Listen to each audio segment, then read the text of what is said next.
Welcome to Terrified Tales, where things are about to get unsettling. Before we dive deeper into the darkness, make sure to like and subscribe. Let us know where you're listening from and what time it is. Are you brave enough to be here at night? Now, relax and let the fear take hold. Story 1. The night was quiet, unnervingly so, save for the faint hum of the fluorescent lights flickering above the dispatcher's desk. Sarah Carter, the lone 911 dispatcher working the graveyard shift at a small-town emergency center, had settled into her routine.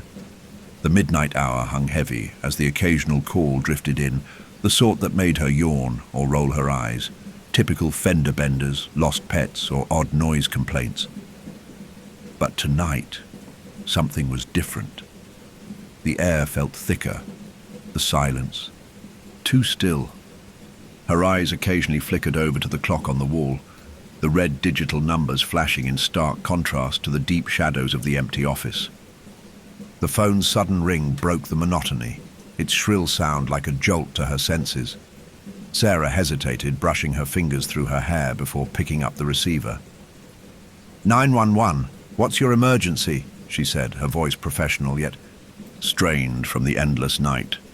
A deep, shaky breath echoed through the line before a low, raspy voice whispered, barely audible.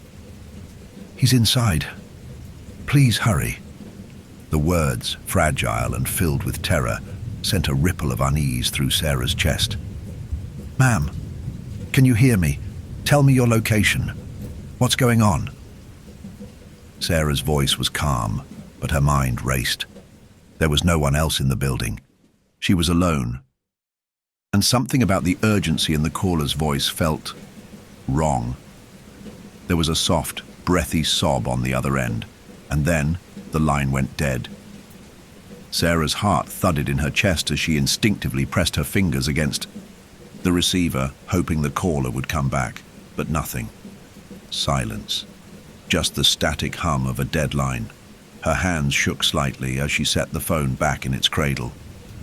She stared at the screen in front of her, nothing but the dull glow of the call log, showing that the call had lasted mere seconds. What the hell? She muttered under her breath. Maybe it was a prank, a wrong number. But the voice, it sounded so real. Grabbing the station's phone book, Sarah quickly typed in the location of the nearest police station and dialed. Hey, I just received a strange call, she began, her voice still shaky. A woman? She said someone was inside her house. I couldn't get much else. And then the line went dead. Can you check it out? The dispatcher at the other end was calm but disinterested. We'll send someone over, Sarah. It's probably just a prank or something. The voice was flat, routine. You know how it is, kids making trouble. Stay alert, we're probably swamped tonight. The line went quiet, and Sarah hung up, her gaze falling back to the computer screen. Her fingers hovered over the mouse, her mind wrestling with the conflicting thoughts of what to do next. She glanced toward the dispatch window, where the empty parking lot stretched beneath the harsh streetlights. No cars, no movement, just the eerie silence. Minutes passed, and then a soft beep, an incoming call on her screen. Sarah quickly snatched up the receiver. 911, what's your emergency? This time, it was another woman, her voice just as trembling. I don't know who else to call, the woman whispered barely above her breath. It's happening again. I can hear him. In the walls, he's inside. Please. He's trying to find me. The words were panicked, strained. Mom, calm down. Where are you? What's going on? Sarah's professional tone barely hid the anxiety creeping into her voice.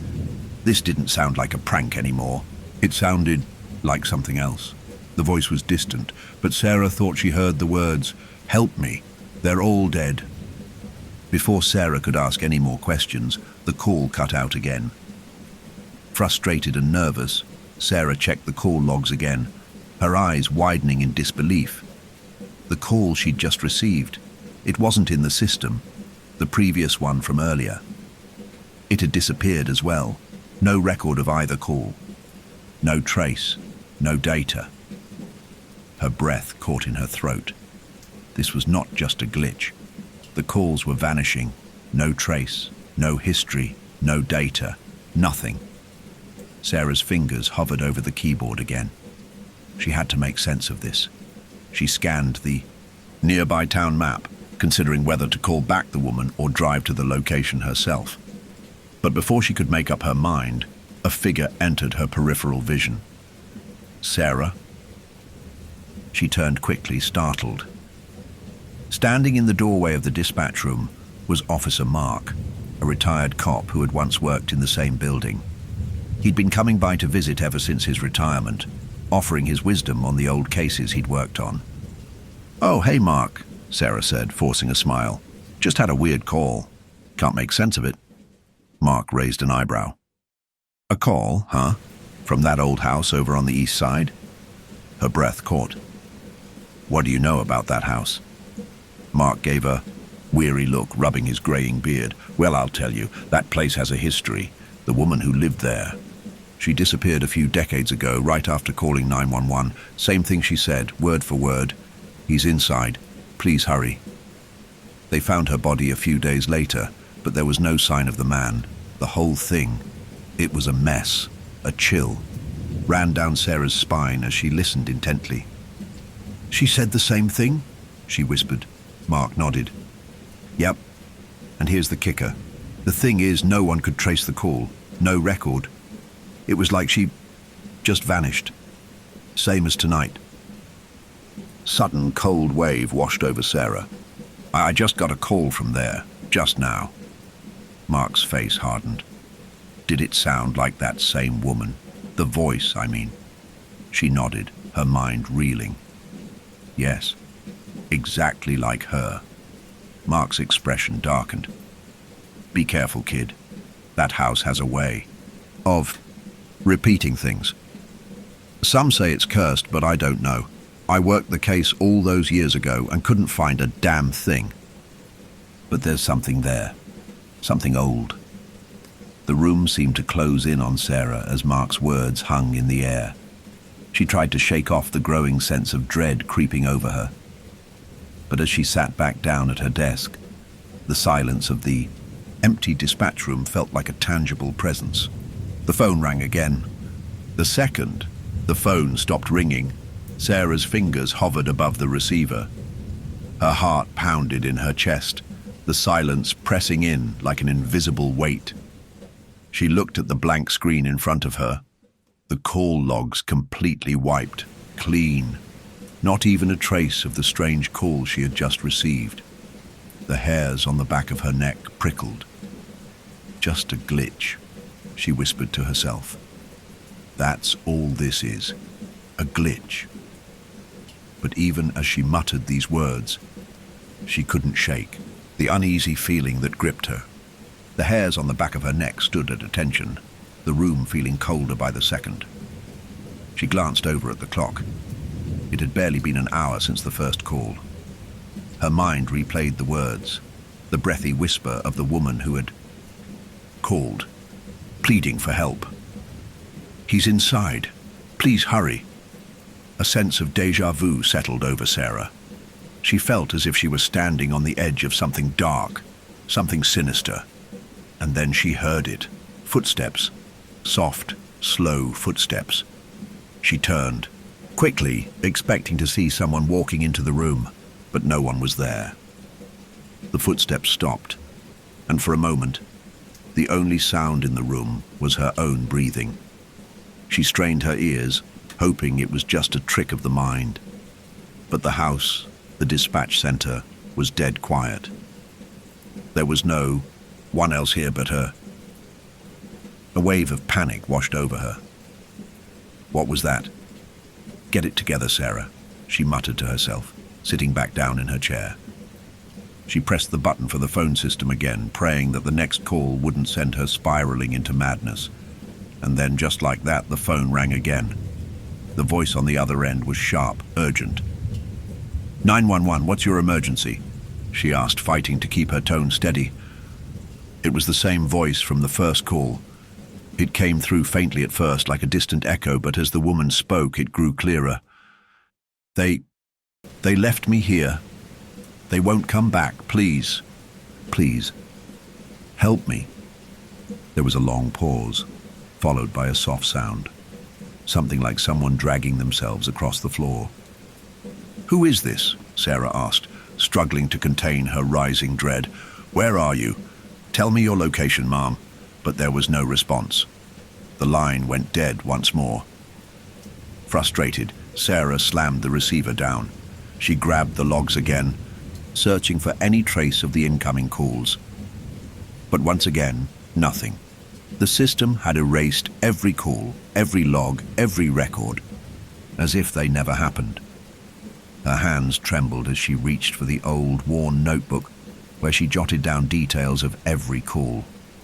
In shaky handwriting, she scribbled down the time, the details she could remember, and the echo of the woman's voice.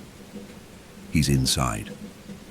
This isn't normal, she thought, feeling the creeping sensation that something was very wrong. A growing unease gnawed at her, the kind that couldn't be ignored. There had been something in the air, in the woman's words, that sent a chill down her spine. Before she could dwell on it any longer, there was a soft knock on the door. Sarah jumped, her heart racing. She hadn't expected anyone, not this late. She stood up slowly, trying to steady her shaking hands. It was Officer Mark. He had his hands tucked into his pockets and a serious look on his face.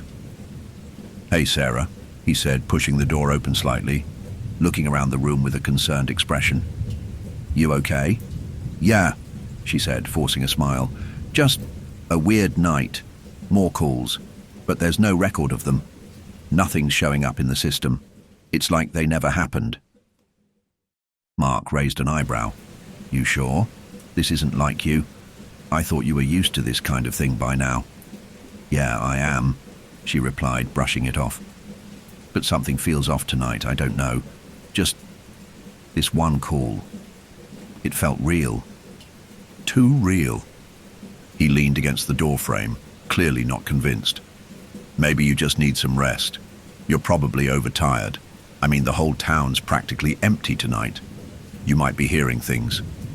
Sarah shook her head, her unease rising. "No, Mark, it's more than that. This place is different. These calls, there's something about them." She paused, looking over at the empty, dimly lit dispatch center. "It feels like I'm not alone in here."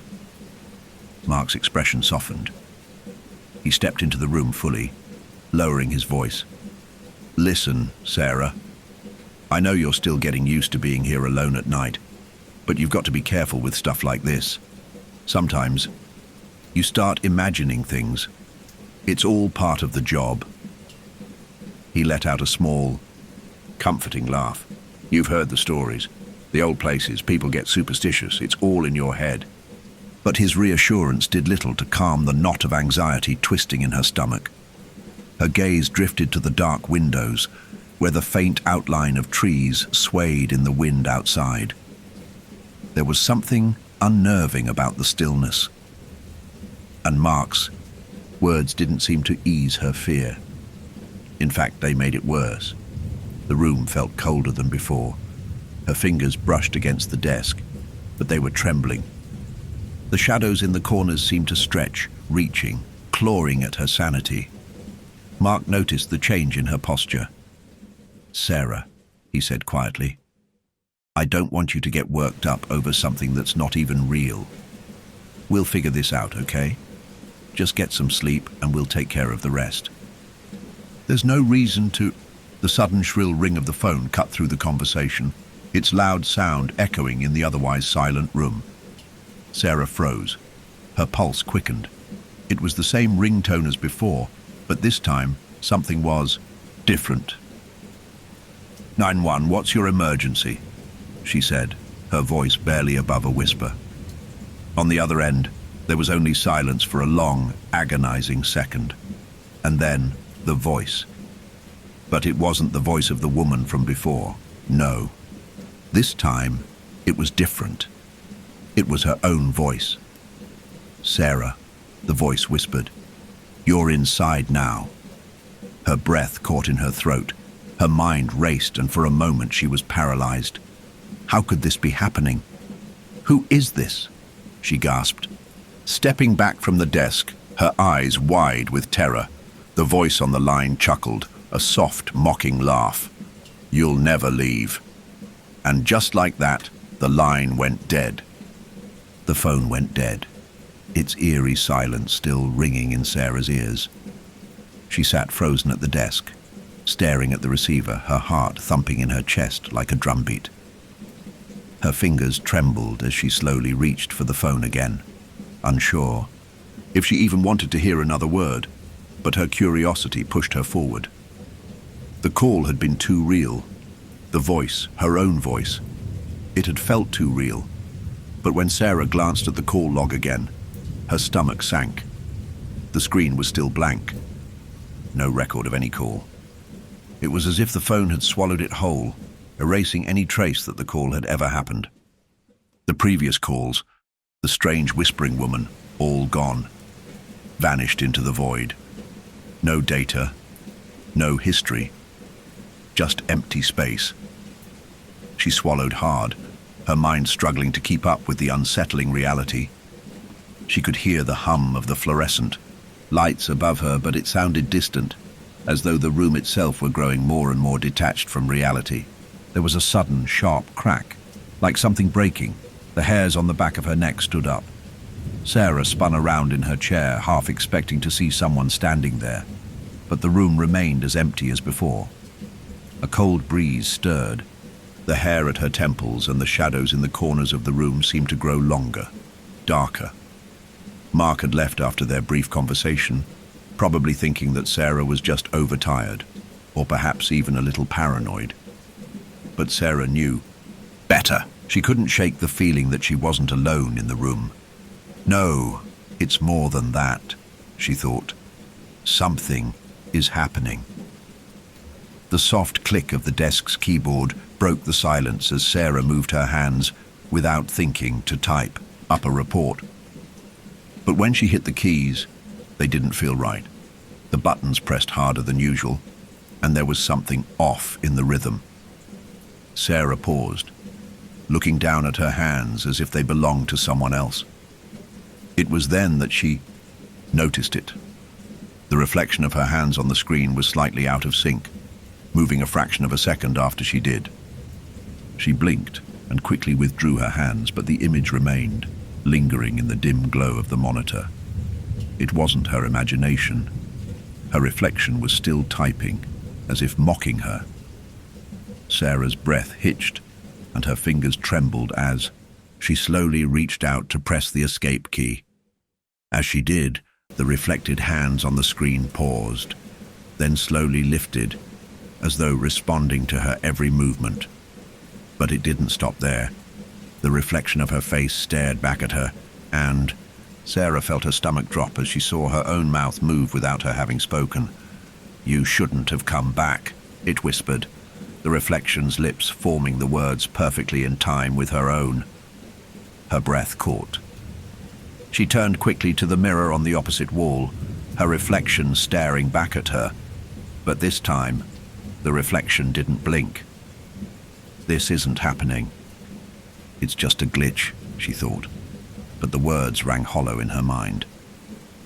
No sooner had she tried to stand up than the phone rang again. It wasn't just a call. It was her own name spoken aloud, Sarah. Her heart lurched in her chest as the words echoed through the room. This time it wasn't the phone. It was the walls themselves, the room vibrating with a whisper that was growing louder. She picked up the phone, her breath shallow. "One, what's your emergency?" she forced out, hoping it was just some random call. But when the voice came through, it was clear. Too clear. "Sarah, don't you remember me?" The voice was deep, familiar. "It's me." Sarah's breath hitched. It was her father's voice from when she was a child. The voice she'd heard countless times as a child before he died, the one that used to comfort her, the one she had spent years grieving. Terror shot through her body, freezing her in place. She glanced toward the door. The walls around her seemed to close in tighter with each breath she took, as if they were constricting, feeding on her panic. "Who is this?" she demanded, the tremor in her voice betraying her fear. Her eyes darted toward the door. She could hear something distant. It was faint at first, but then it grew louder. Footsteps, slow, deliberate. Please, please don't let it be him, she thought. The memory of those footsteps, the last night she had heard them, rushing back to her. The voice on the other end of the phone chuckled softly, sending a cold shiver down her spine. "Why are you afraid, Sarah? I'm here. I'm always here." The words came with an unsettling calmness, but Sarah could feel the weight of something darker pressing on her chest. She slammed the phone down in a panic, her pulse pounding in her ears. But it wasn't enough to quiet the voice. It echoed in her mind. "I'm here. I'm always here." And then the whispers started, just faint at first, like the voice of the woman who had called earlier. But now they were different. The whispers carried the same words over and over again. "You're inside. You can't leave." Sarah bolted up from the chair, rushing for the door, but when she reached it, it wouldn't open. She twisted the handle, tugging hard, but the door was locked. She turned and ran toward the windows, hoping for some kind of escape. But when she reached them, they too were sealed shut, impossibly so. There was no way out. A crash from the far corner of the room spun her around. Someone, had moved in the shadows. She stumbled back, her breath quickening. The shadows were moving, shifting, taking form, becoming something else. "Help!" she screamed. "Someone, please, help!" But her voice seemed to get swallowed by the air, absorbed by the very walls themselves. The room felt like it was closing in on her, the walls pressing ever closer. Then she heard it, her own voice. "No one ever leaves," it whispered. Her blood ran cold. The voice wasn't from the phone this time. It was coming from somewhere else.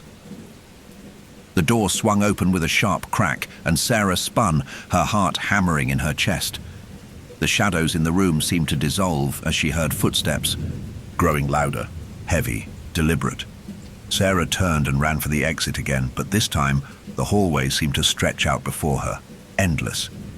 Her mind raced as she tried to make sense of the scene, the terror that gripped her, but she knew deep down there was no escaping it. This isn't just a house, it's alive. The shadows in the hallway seemed to stretch unnaturally, as though the walls themselves were pulling Sarah into the darkness. She took a step back, her breath shallow, her heart pounding in her ears. The whispers, her own voice echoing back at her, were louder now, overwhelming her every thought.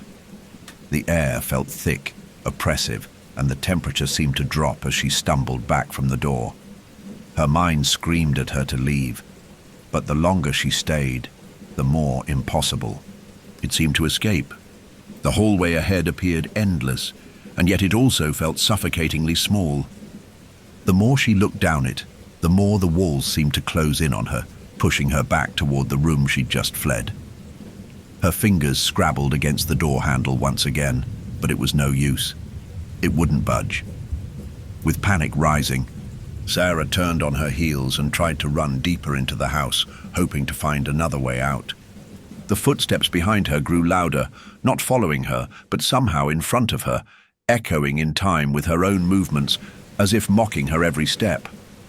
In a desperate attempt to make sense of the madness, Sarah rushed into the kitchen, her eyes scanning for something, anything that could help.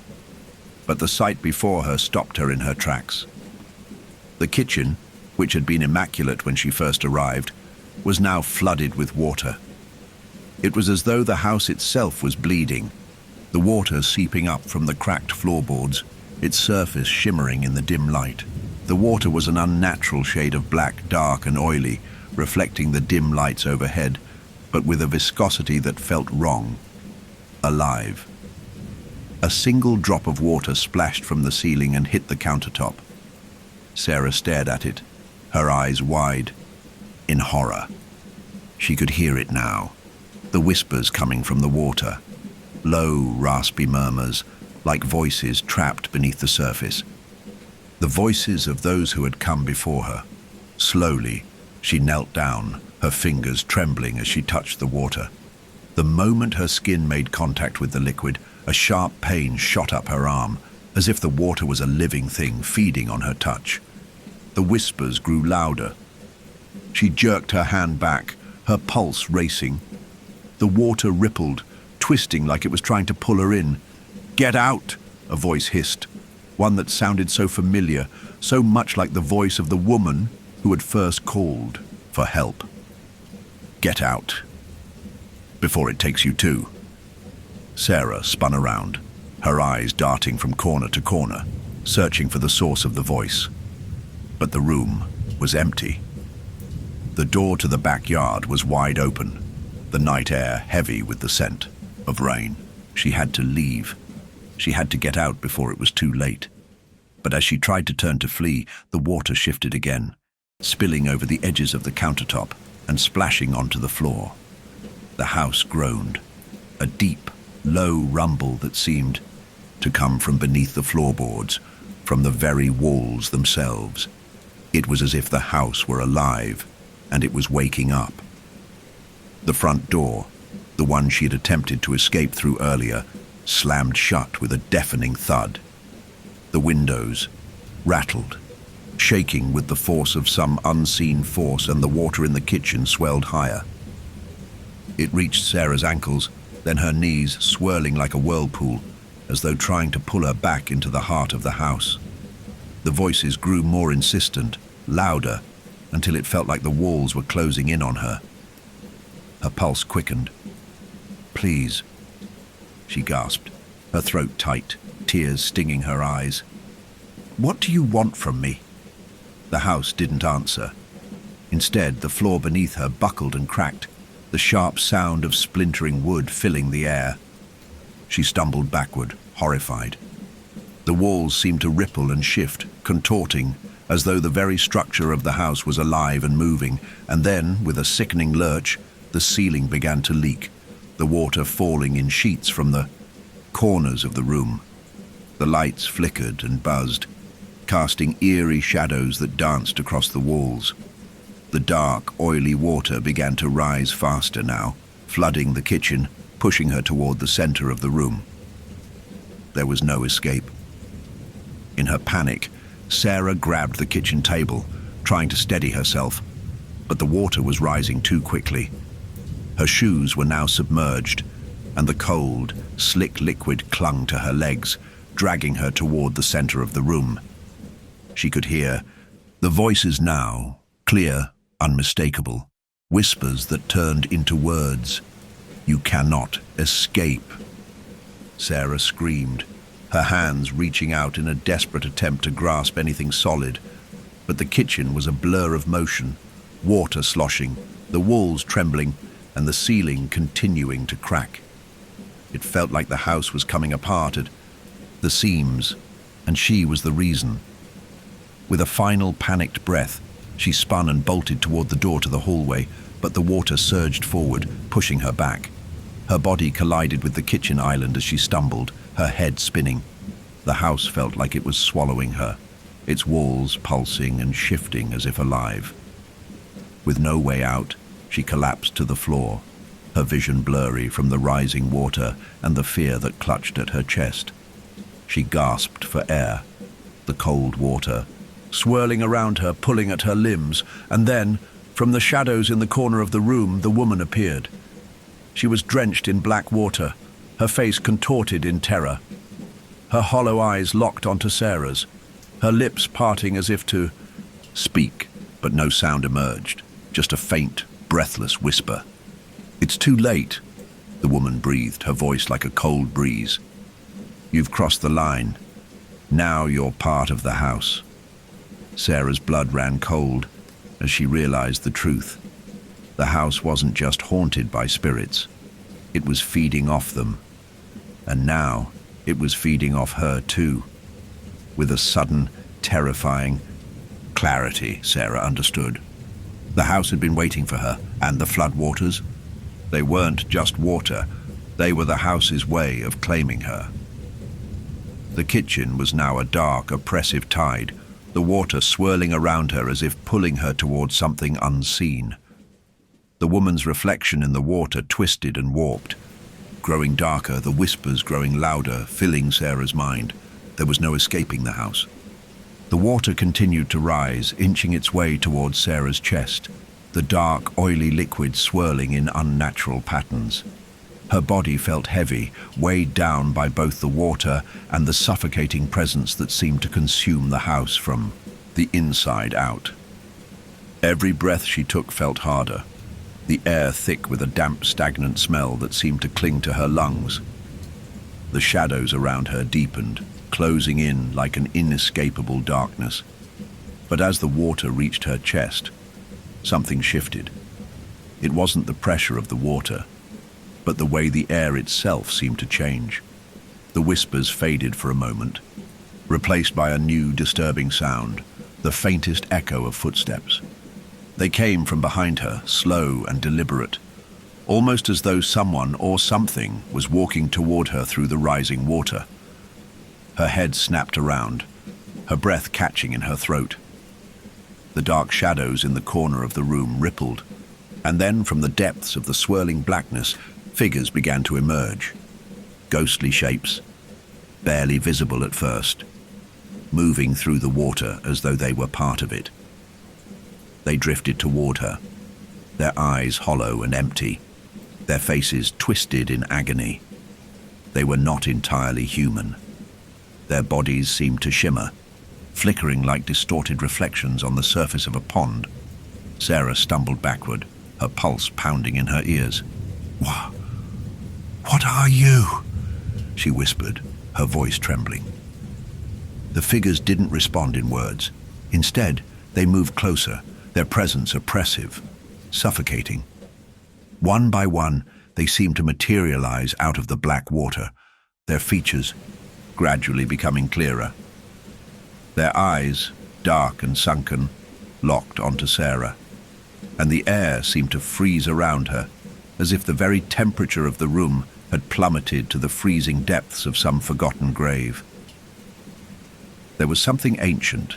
In their gaze, a sorrowful emptiness that felt both terrifying and familiar. Sarah's mind raced, struggling to understand what she was seeing. These weren't just random ghosts. These were victims. She could feel it deep in her gut, a gnawing certainty. They had been trapped here, bound to the house by the same curse she was now caught in. One of the figures, a woman, her body covered in what looked like old, peeling rags, stepped forward, her skeletal hand reaching out. But she didn't touch Sarah. Instead, her lips parted, and her voice, a mere rasp, echoed in the stillness. "He will come for you next." The words sent a chill through Sarah, and she recoiled, her body shuddering as she pressed herself against the kitchen island for support. She turned her eyes desperately toward the door, but the shadows had already closed in, sealing her within this nightmarish vision. The woman's hollow eyes never left her. Slowly she spoke again, this time with a low, eerie whisper. "You are not the first." Another figure, this one a man, his face a twisted mask of anguish, moved toward her, his mouth moving in sync with the woman's words, as if he, too, were trapped in some kind of chorus. "We were all chosen." Sarah's throat tightened, her breath shallow and uneven. Chosen. The word felt like a lead weight in her chest. It was as if the house itself had marked them. These poor souls, trapping them in a cycle, repeating their torment over and over again. Was that what had happened to the woman who called 911 all those years ago? Had she, too, been caught in the house's endless hunger? What? What do you want from me? Sarah gasped, tears welling in her eyes. The oppressive weight of the water, the oppressive presence of the ghosts, was almost too much to bear. The man's face twitched with a horrible grin, his eyes burning with an empty fury. His voice came low and guttural, a painful rasp. It's not what we want. It's what he wants. He wants you to stay. As he spoke, the other figures began to close in, moving toward her, their gaping mouths agape in silent screams. Sarah's body trembled in terror, her mind racing for an explanation, for something that could break the hold the house had on her. But nothing came. The more she fought against the pull, the more it seemed to grow stronger, the house itself seemingly alive, feeding on her fear. Suddenly another whisper, this time from the woman, shattered the silence. Her voice was colder, sharper, more insistent. The water is part of him. You cannot leave until the house takes what it wants. Sarah's heart hammered in her chest. It wasn't just the ghosts that she had to fear. It was the house itself. The water, the shadows, the whispers, they were all tied to something ancient, something malevolent. She could feel it now, this deep connection to the house. It wasn't just a place, it was a trap, a force that fed on despair and fear, a force that would never let her leave. The water continued to rise, now reaching her waist, pulling at her clothes, soaking into her skin as if the house were devouring her from the inside. The ghosts circled her, their hollow eyes never leaving her. And then, just as the water reached her chest, the ground beneath her feet shifted. The entire kitchen groaned, a low, guttural sound that vibrated through the air. The walls creaked as though the house were alive, breathing, stretching, waiting for something, waiting for her. And then the final realization hit Sarah. This was no ordinary haunting. The house wasn't just trapping her, it was feeding on her. It was using her fear, her terror, to sustain itself. The ghosts, the water, the whispers, they were all part of the house's hunger. And now, she was its next meal. You cannot escape, the woman's voice hissed again. You will join us. Forever. In that moment, the room seemed to dissolve around Sarah, the shadows closing in tighter, the water rising faster. The ghosts reached for her, their skeletal hands almost touching her skin. Sarah screamed, her voice swallowed by the ever-growing darkness, the house itself seeming to devour the sound, pulling her deeper into its insidious grip. The oppressive silence hung in the air like a heavy fog, and Sarah could feel the cold weight of the ghosts around her, their hollow eyes never leaving her. The water swirled around her, thickening with each passing second, as if the house were feeding on the fear that gripped her. Every inch of her body screamed to flee, but there was nowhere to run. The walls closed in on her, the shadows growing darker, deeper, more alive than ever before. The ghosts hovered near her, their ragged, decaying forms flickering in the dim light while the water lapped at her skin, almost as though it had a life of its own. You can't escape, the voice of the woman rasped again, but this time Sarah could hear the sadness in it. It wasn't just a warning, it was a plea, a cry of hopelessness. We tried too. We were all trapped here, bound by the house's power, the curse, the blood. It never ends. Sarah's mind reeled as the water surged higher, engulfing her. Waste now. The words echoed in her head, spinning in a tangled mess of dread and confusion. Bound by blood? What curse? What did they mean? Through the haze of fear, something else began to emerge. Something real. Something ancient. It was a memory buried deep within her, a fragment of something she had read years ago.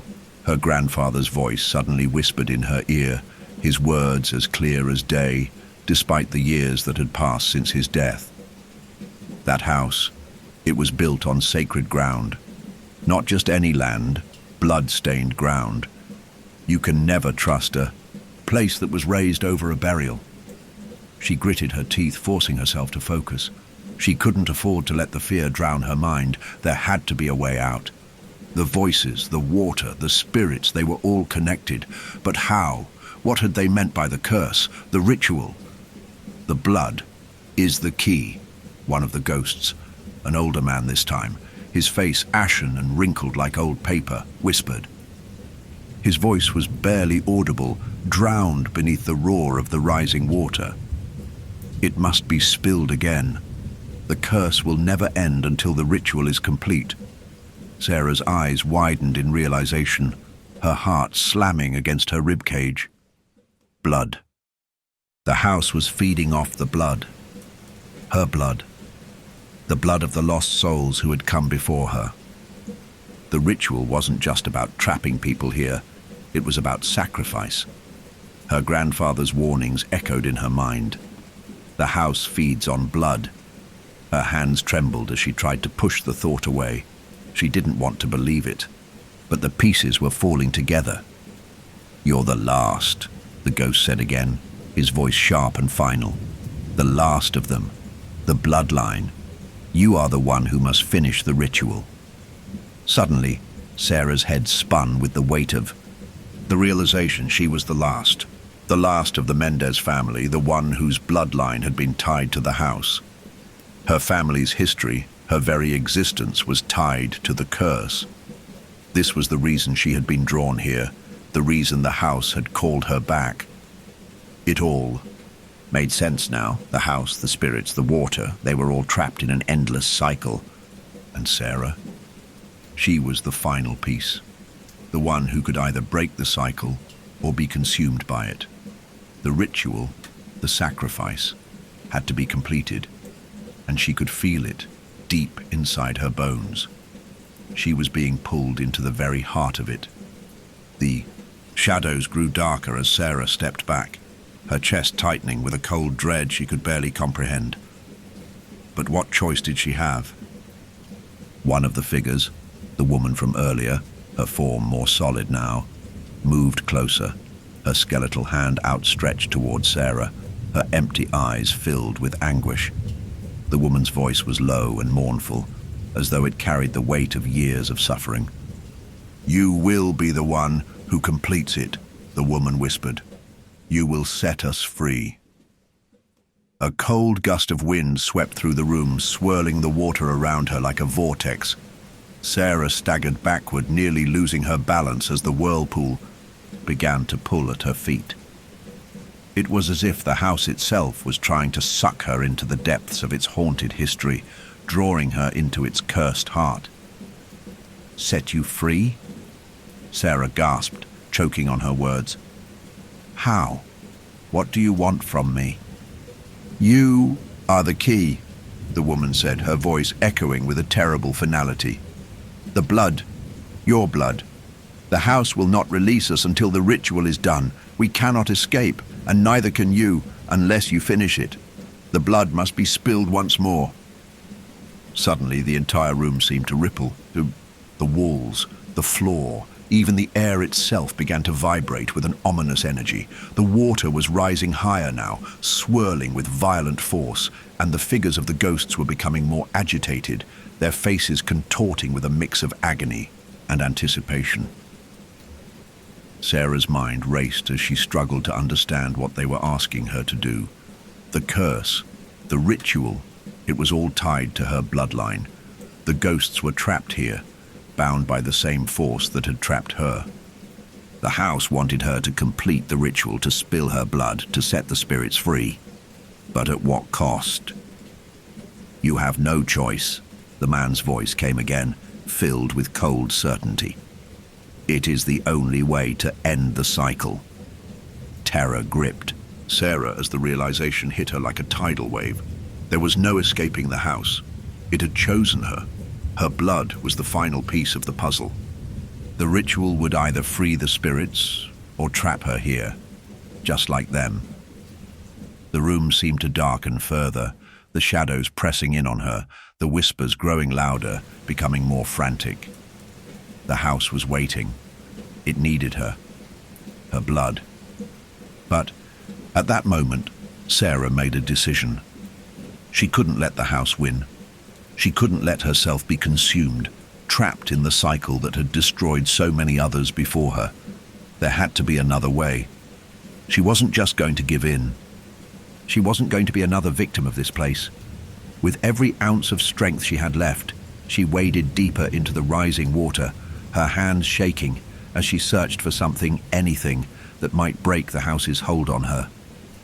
The whispers and shadows were all around her now, but she couldn't let them pull her in. She had to fight. The water surged around Sarah, the black liquid now reaching her chest, thick and oppressive like a tar pit trying to drag her under.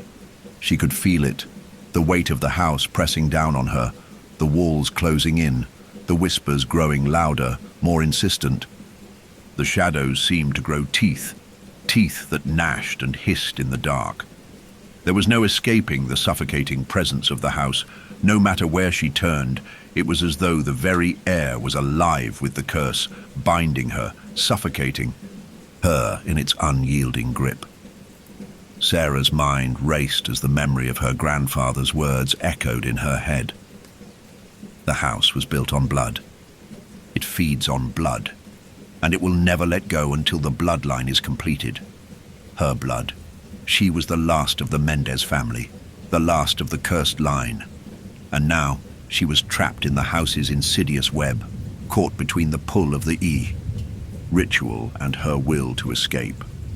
The ghosts, each one of them, had been trapped here just like her, caught in the endless loop of the house's curse, bound to the same fate that awaited her. The water was rising faster now, its pull growing stronger, wrapping itself around her legs, her waist, her chest. Her breath was ragged, each inhalation coming harder than the last, her mind clouded by panic and fear. The house had no mercy. It wasn't just a place, it was a living, breathing entity, hungry and ancient, feeding on fear, despair, and the blood of those it trapped within. Sarah could feel the weight of the spirits pressing against her, their hollow eyes locked onto hers, their faces filled with a mix of sorrow and malice. They had been through this before. They knew what came next. And as they surrounded her, their presence almost palpable in the cold, oppressive air, she realized the truth. The house wasn't just trapping her, it was transforming her. Her body ached as the water surged higher, and for a moment she felt a sharp, searing pain in her chest. It wasn't just the cold of the water. It was something deeper, something darker. She stumbled, her breath catching in her throat as the pain grew more intense. Her vision blurred, her limbs shaking as the shadows began to twist and writhe around her, pulling at her very soul. Then she felt it, the sharp, pulling sensation in her veins. It was as though the house itself was siphoning something from her, draining her energy, her life force, feeding off her essence, her blood. The very thing that had tied her to this place, the thing the house had wanted all along. Please. Sarah gasped, her voice trembling as she reached out for something solid to hold on to. But the house, the water, the spirits, they were all closing in. The shadows were moving faster now, coiling around her like serpents, wrapping tighter and tighter. She was being consumed, transformed into something else. She wasn't sure if it was the house or if it was her own fear. But something inside her was changing. "You are becoming one of us," the voice of the woman echoed through her mind. It wasn't just a whisper this time. It was a cry, a wail of anguish that seemed to reverberate through the walls of the house. Sarah's heart pounded in her chest, and with every beat, the pain in her veins seemed to grow worse. She could feel the transformation happening inside her, her blood burning as it mixed with the cursed essence of the house. She wasn't just trapped in the house, She was becoming part of it. The house needed her blood to complete the cycle, to transform her into something more, something eternal. The spirits who had been trapped here for so long, they weren't just victims. They were the house's prisoners, caught in the same web, doomed to relive the torment of their deaths over and over again, feeding the curse. Her breath came in ragged gasps as the shadows pressed in on her. She could feel their cold fingers wrapping around her heart, suffocating her. Her body was no longer her own. It was as though the house itself had taken root in her veins, growing inside her, twisting her from the inside out. "No, I won't," she whispered to herself, even as the water rose higher, even as the shadows closed in. Even as her blood began to burn with the house's curse, she wouldn't become one of them. Her mind raced for any way out, but all she could feel was the cold, suffocating grip of the house, the overwhelming presence of the spirits who had been lost here, the constant pull of the water dragging her deeper, deeper into its grasp. But then, amidst the chaos, Sarah remembered something, a fleeting memory, a moment from her childhood. She'd always been close to her grandmother, who had told her stories of the house's dark past, of the rituals that had once been performed here to bind the spirits to the land to keep them from escaping. She had told Sarah that the curse could only be broken by someone with the blood of the house in their veins. Sarah's mind whirled as she pieced the memory together. The bloodline, her bloodline. It wasn't just a part of the curse. It was the key to breaking it. The house needed her blood to complete the ritual, but Sarah realized that she had the power to stop it. The house had been feeding on her fear, on the bloodline, but it had never expected her to resist. The power of the bloodline wasn't just to perpetuate the curse, it was also what could destroy it. With renewed determination, Sarah pushed through.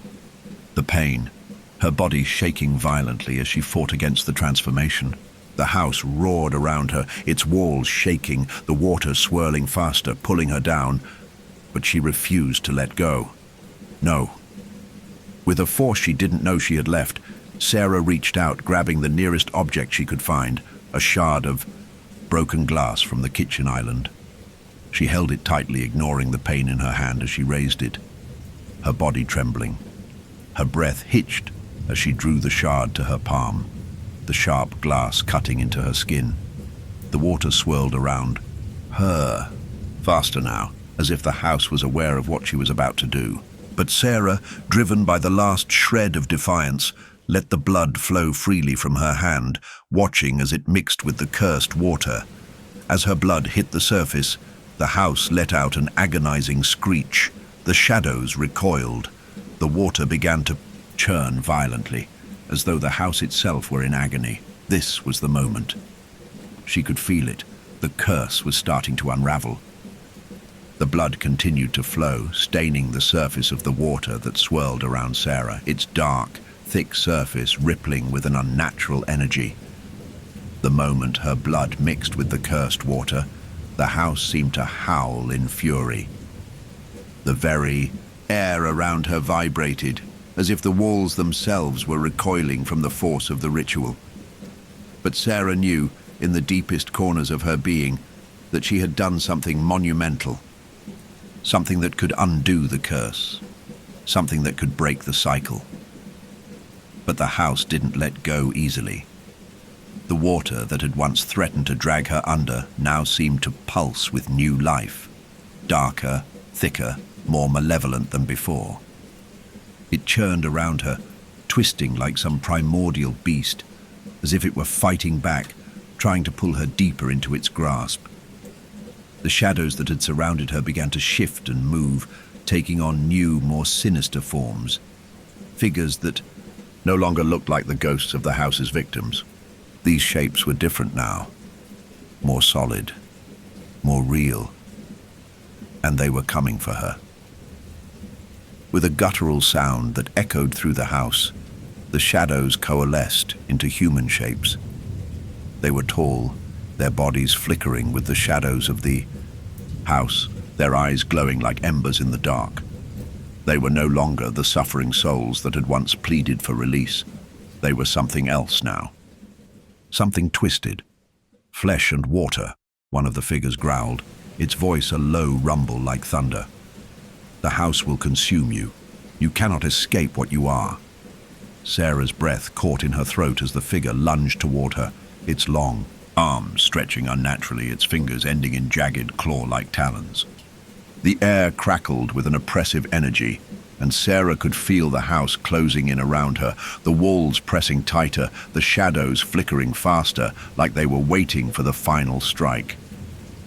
With no other choice, Sarah turned and ran, her heart racing.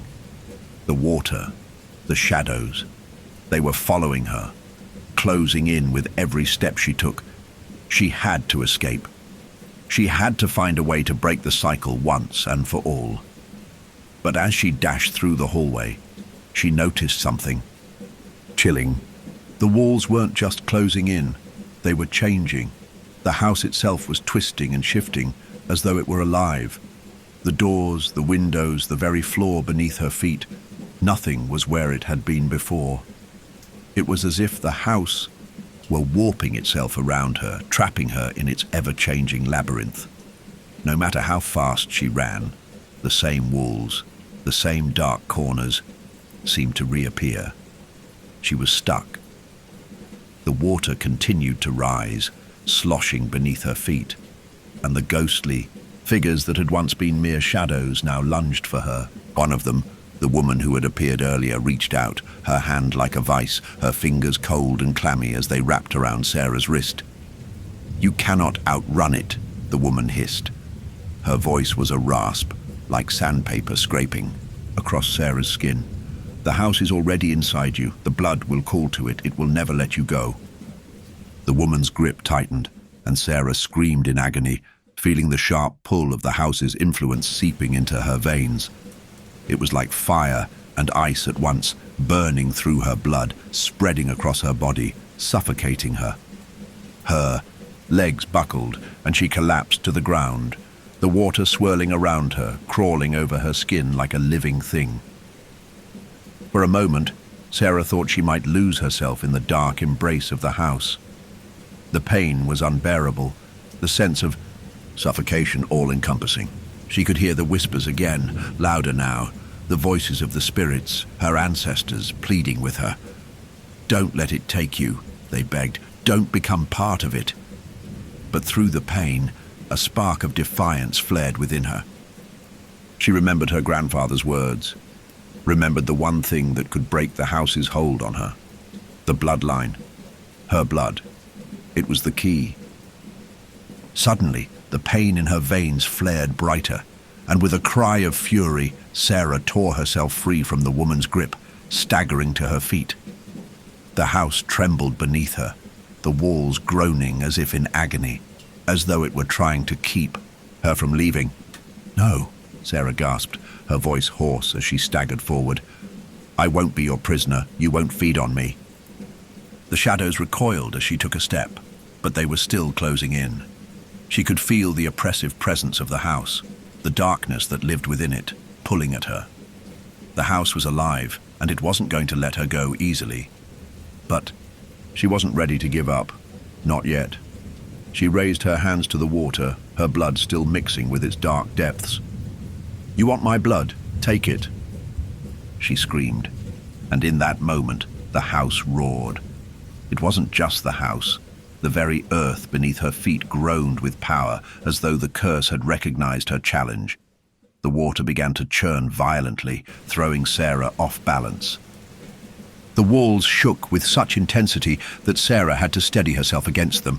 The air was filled with an otherworldly screeching sound, a scream that came from the house itself, from the spirits trapped within. The figures, the twisted, ghostly forms that had once tried to pull her under, began to writhe and twist, their bodies contorting in agony. They screamed, their voices melding with the terrible screech of the house, as the entire mansion seemed to crumble around her. And then, in a violent, shuddering moment, the house faltered. The water began to recede, pulling back as though it were alive, as though it had been defeated.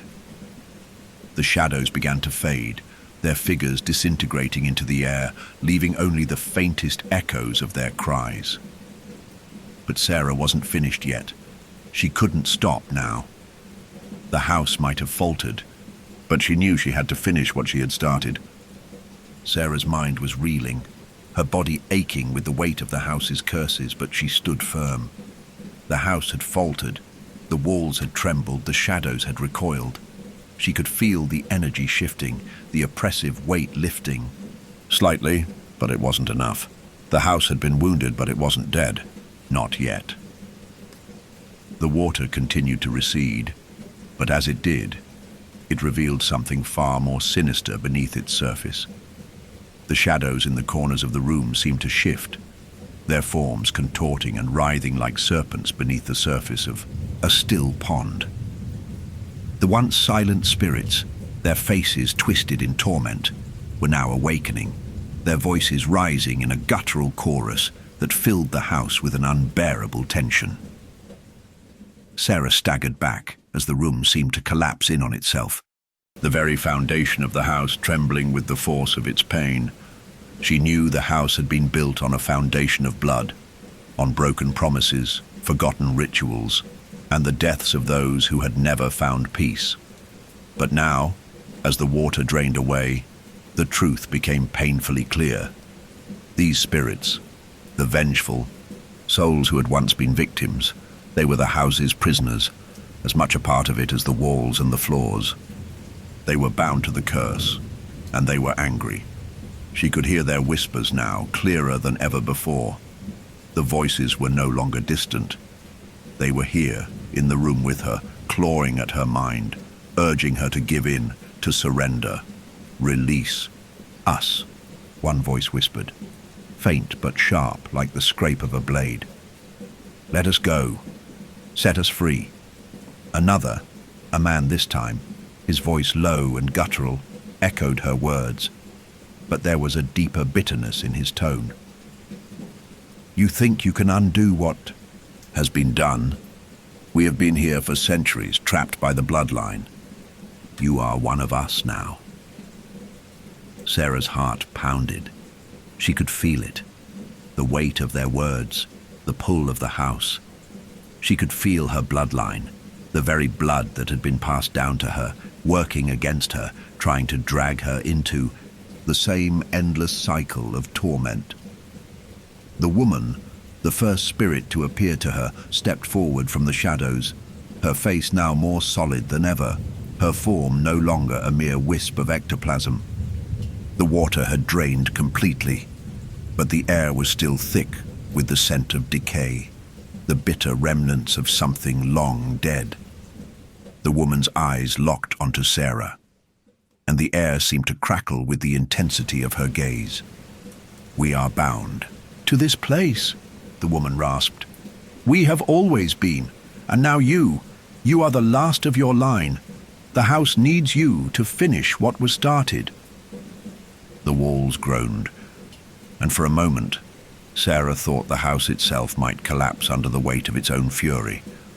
But instead, the darkness in the room deepened. The spirits grew more restless, their forms flickering and writhing as they began to circle Sarah. The temperature dropped even further, the icy cold creeping into her bones, until every breath she took felt like a jagged shard of ice. We were wronged, the man's voice cried out. We died because of your ancestors, and now you will die for them.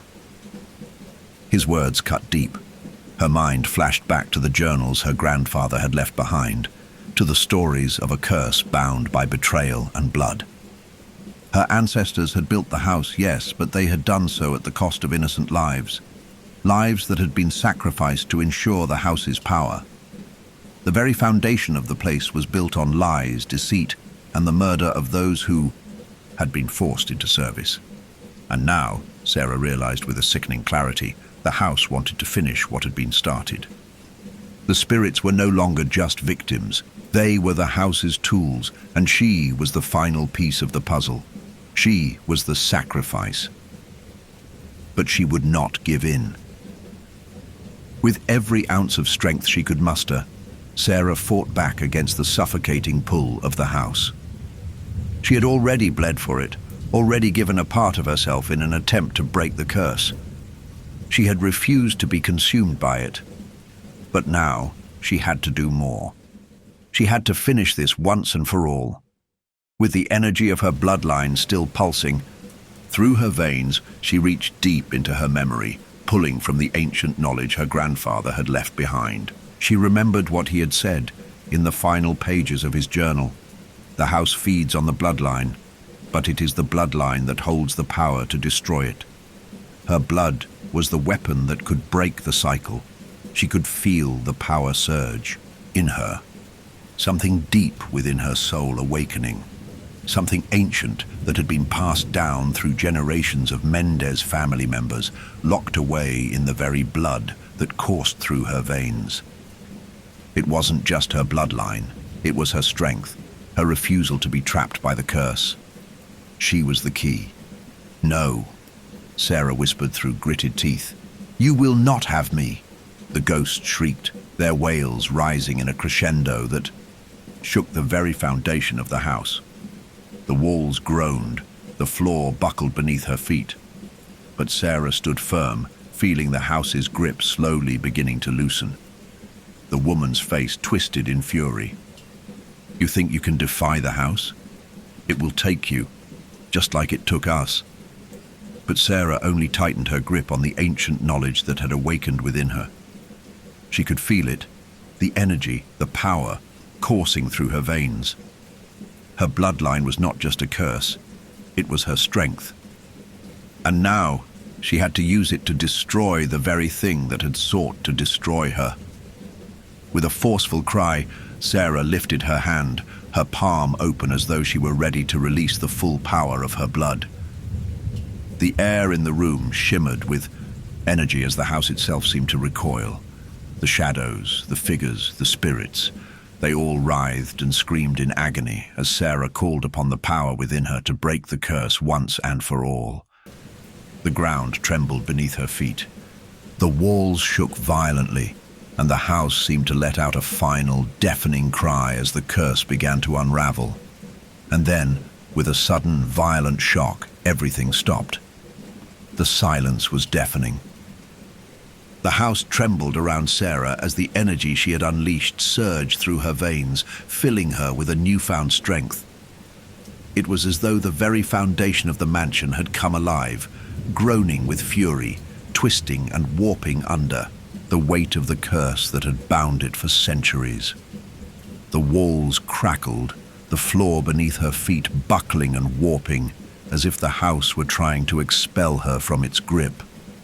But Sarah stood tall, her breath coming in ragged gasps, her eyes blazing with determination. The spirits, the vengeful souls of the house, screamed in agony, their once transparent forms now solidifying as they thrashed against the walls of the house, desperate to drag her back into the depths of their torment. The woman, the first spirit to appear to Sarah, was no longer the frail figure she had once been. Now, her form was solid and twisted, her face contorted with rage. "You cannot defeat us," the woman hissed, her voice a raspy growl that reverberated through the room. "You are part of us now. Your bloodline is ours. You cannot escape. The curse." Sarah's heart pounded in her chest, but she refused to back down. The power of her bloodline, the very thing the house had sought to consume, was now her weapon.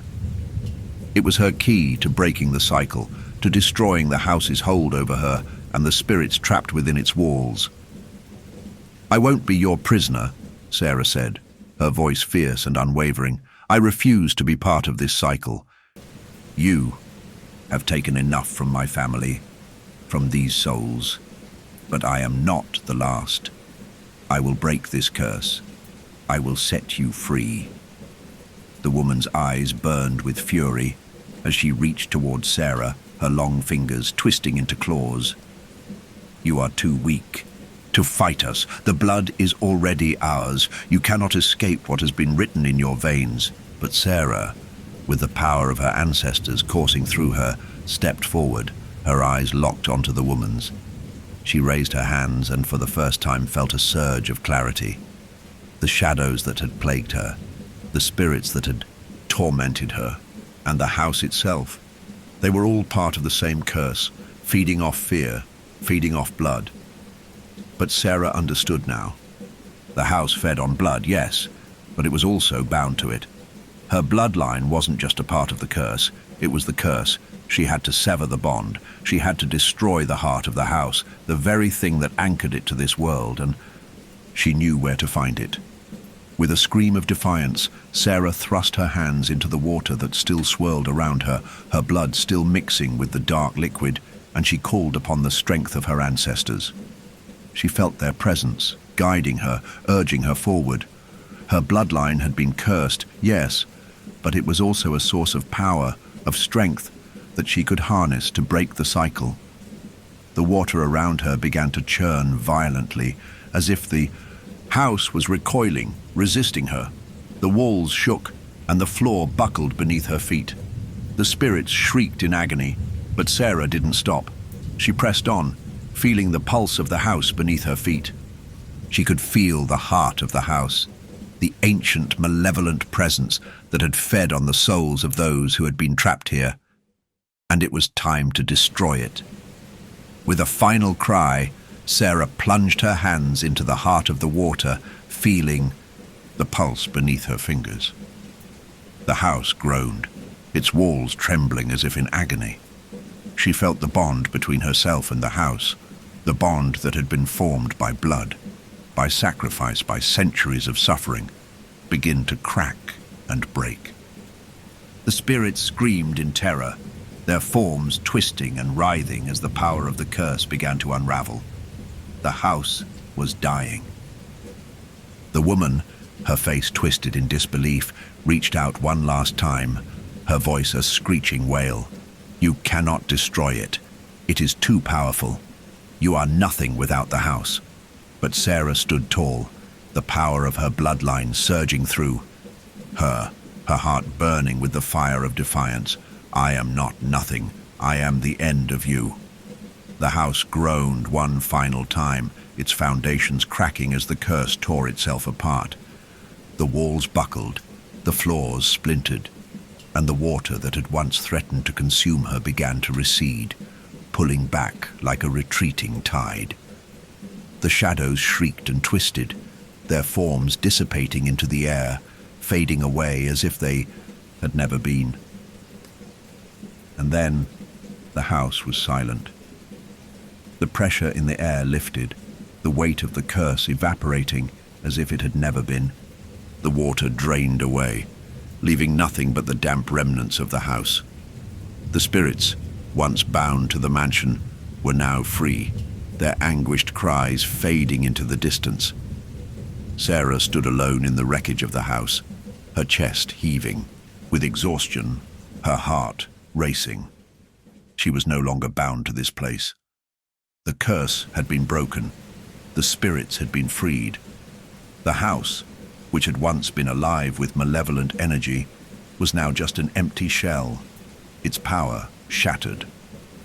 And with that final act, Sarah had ended the cycle, destroying the thing that had haunted her family for generations. The silence was overwhelming.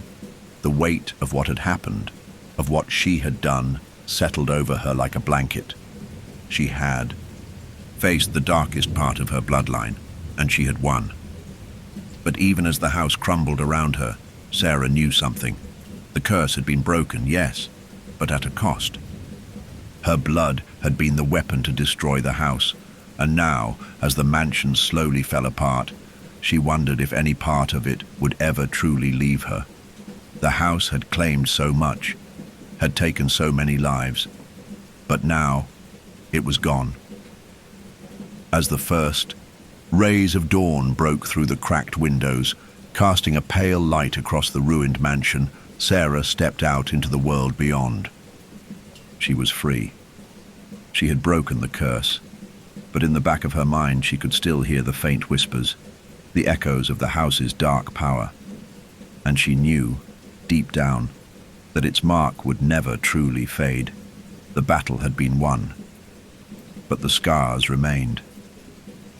The dawn had broken, casting pale light through the crumbling windows of the mansion. The first rays of sunlight seemed almost surreal, illuminating the ruins of the house that had held so much darkness for so long.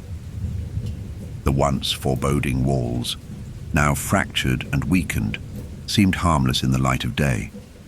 But Sarah knew that the mansion, for all its physical destruction, still held a piece of her.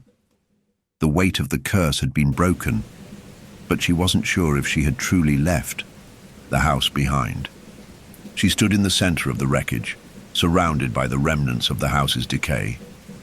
The air, once thick with malevolent energy, now felt lighter, less oppressive, but there was a lingering sense of dread, an aftertaste of the darkness that had inhabited this place. The spirits were gone. The house was empty, silent, yet it still felt like something was waiting, something unfinished. As Sarah looked around, she began to feel a strange pull. It was as though the house was still calling to her, urging her to return, to finish something. She shook her head, trying to shake off the feeling. No, she thought. The curse is broken. The spirits are free. But then, just as she was about to turn away, something caught her eye. A flicker of movement. Sarah's heart skipped a beat. She froze, her breath caught in her chest as her gaze fixed on the shattered mirror hanging crookedly on the wall. The mirror, once a symbol of the house's eerie distortion, now reflected the empty room. But that wasn't what caught her attention. In the reflection, she saw herself, standing alone, but behind her, there was something else. A figure, shadow, the shape of a person standing just out of reach, barely visible in the cracked glass. The figure's face was distorted, a blur of light and shadow. Sarah turned quickly, but the room was empty. There was no one behind her. Her pulse quickened. She stepped closer to the mirror, her eyes narrowed. She couldn't help herself. The pull of it was too strong, too familiar. The reflection in the shattered glass distorted, and for a brief moment, Sarah saw something, or someone else. Her father. His face was pale and worn, like a memory long buried, his eyes dark and distant. He looked at her, and for a moment Sarah could almost hear his voice, a whisper from the past. Sarah. Her breath caught in her throat as the image of her father grew clearer, his face more defined though still indistinct, shifting like smoke in the mirror. She reached toward the glass, her fingers trembling as she touched the cold surface. No, she whispered, a knot forming in her stomach. She'd lost him long ago, and yet here he was again, not as a ghost, but as a memory, or something more. Was this another part of the house's curse, trying to drag her back into its grip? You freed me, the voice of her father murmured. But the house's power isn't just in the walls, it's in the blood. In your blood, Sarah. The reflection wavered, distorting, and Sarah stepped back, a cold wave of fear crashing over her. She turned away from the mirror, her heart pounding in her chest. The room felt colder, darker, despite the sunlight that was pouring through the broken windows. Was the curse truly gone? Was she free? Or was there something deeper at play? Her bloodline had been bound to the house for generations, and though she had destroyed its physical form, was she truly free of its influence? Her thoughts raced. Could the house still haunt her through her blood? Could it still reach into her mind, twist her memories like it had done to the spirits trapped within it? She had broken the cycle, yes, but the question remained. Had the house really been destroyed? The walls groaned, but Sarah refused to look back. The house might have been crumbling, but its power still lingered, echoing in the very marrow of her bones. The legacy of her family's dark past had been undone, but the scars, the memories, remained. As she stood there, breathing in the silence, she realized that she would never truly leave this place behind. The house had shaped her life, twisted her past, and now, even in its destruction, it had left its mark on her soul. Freedom is a lie, she whispered to herself, her voice carrying the weight of everything she had learned. There's no escaping the past. It's always with you, in your blood, in your bones. She closed her eyes and exhaled slowly, the chill of the morning air sweeping through the shattered walls of the house. The last echoes of the spirits seemed to dissipate, the lingering whispers finally fading into nothing. But somewhere deep, inside her, she knew the truth. The house had been destroyed, yes, but she was forever bound to its history. Its shadows would always linger at the edges of her mind, a constant reminder of the curse that had defined her bloodline. And as she stepped away from the ruins, her gaze lingering on the broken mirror one last time, she knew that the house might have fallen, but its legacy, her legacy, would follow her wherever she went. The last vision of her father, still flickering in the shattered glass, would stay with her forever. The silence was almost deafening now. The house was quiet, its breath no longer shaking the walls. The oppressive weight that had hung in the air for so long was gone. For a moment, Sarah thought she was truly free. The spirits, the shadows, the house itself, all seemed to have faded into nothingness. Yet, as she stood alone amidst the crumbling walls, a deep sense of unease settled over her. Her heart still raced, and despite the bright morning sun filtering through the shattered windows, she couldn't shake the feeling that something wasn't finished. She could still feel the echo of the house's power, its lingering grip on her mind. Sarah turned to the broken mirror once again, its cracked surface, now reflecting only fragmented images of herself. The house had been destroyed, the spirits freed, but the reflection staring back at her wasn't the same. It was still her face, but something was different. There was a darkness in her eyes, a hollow, almost vacant look, as though the house's influence had become a part of her that she could never escape. The realization hit her like a wave. She wasn't free. The house had taken root in her bloodline. The curse was not just something that had haunted the mansion, it had haunted her. It was in her veins. And no matter how hard she tried, she couldn't escape that connection. Sarah closed her eyes tightly, the memories of the house flooding her mind, the whispers, the shadows, the feeling of being trapped, of being watched by something that was both part of her and outside of her. The house wasn't just a building. It was a mirror to her own inner darkness, a reflection of the trauma, the grief, and the guilt that she carried within her. "It's always with you, Sarah," her father's voice whispered once more, as though it were floating on the very air. The last vision of him, his face twisted in sorrow, remained burned into her mind. The house never truly leaves. Her chest tightened as the weight of his words settled over her. Was she doomed to live with this shadow forever? Even if the house no longer physically existed, could she ever escape its influence on her soul? The bloodline was broken, yes, but what did that mean if she carried the darkness inside her? Suddenly, she was not alone.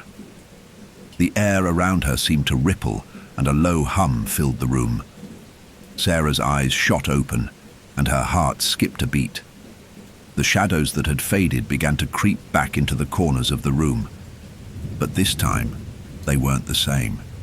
They were darker, more insistent. And as they swirled, Sarah could feel them pulling at her, wrapping around her limbs, constricting her chest. No longer was she surrounded by the wailing spirits of the past. These were something else, something more intimate. The shadows weren't just figures. They were emotions, Memories that had clung to her throughout her life, shaped by the house, by her bloodline. The house hadn't just consumed others. It had consumed her. The air thickened, and Sarah gasped, her hands pressing to her head as visions assaulted her. Her father's face, twisted with regret. Her mother's voice, distant and pleading. The memories of her ancestors, of their broken promises and their endless suffering. The house had been built on the foundation of secrets, and those secrets had been passed down to her. She could hear them now, the echoes of her ancestors, their voices bleeding into her thoughts. You cannot escape it. It is in your blood. We were wrong, but we cannot undo it. You cannot either. Tears welled in Sarah's eyes as the weight of the truth crushed her. She had broken the physical curse, freed the spirits, and destroyed the house. But she had not broken the cycle within herself. She was still bound to it. You were chosen, a voice whispered, softer now but clear. It was her own voice somehow, but also the voices of the past, all tangled together. Your bloodline was never just a victim. You are the last keeper of the curse. It is in your hands whether it continues or dies. Her breath caught in her throat. What did that mean? Was she the last, but also the one who could decide whether the curse lived or died? Could she rid herself of it completely? Or was it always going to be a part of her? Could she truly be free of something so deeply ingrained in her blood? Sarah fell to her knees, her hands shaking as the weight of her family's dark history pressed down on her. The house had never truly been a place. It was an essence, a part of her, and it had shaped her existence. She couldn't undo the past, no matter how hard she tried, but she could change the future. The thought came to her like a spark of light in the darkness. She had fought the house, fought the spirits. She had freed them. She had broken the curse. But now she had to do one last thing, one final act of defiance. Sarah stood up slowly, her legs weak, but her resolve hardening. She wasn't just going to run. She wasn't going to let the house's power consume her forever. The curse might be in her blood, but it didn't have to define her. I choose to let it go, Sarah whispered to the empty room, her voice quiet but firm. I choose to break the cycle. And with that, she turned toward the remnants of the house, its broken walls, its crumbling structure. She didn't need to destroy it. The house was already falling apart. It was no longer alive. It was just a memory, a hollow shell of what it once was. And now, Sarah would leave it behind. With one last look at the ruins of her family's past, Sarah walked away. She didn't look back. The mansion was still, a hollow shell of what it had once been. The last echoes of its dark history had faded into the cracks in the floorboards, leaving behind only the skeletal remains of a place that had been alive with fear, with torment, and with a history of cursed blood. Sarah stood at the threshold of the house, her heart beating steadily, though she could still feel the weight of the darkness that had once suffocated the air. She didn't look back. She didn't need to. There was nothing left to look at, nothing but a decaying memory, a ruin that had once been her prison. The house was dead now, and so was its curse. But the question lingered, as it had since the first moment she stepped into the mansion. Was she free? The morning sunlight bathed the ruined building in a soft golden glow, but Sarah's gaze was fixed on the horizon ahead.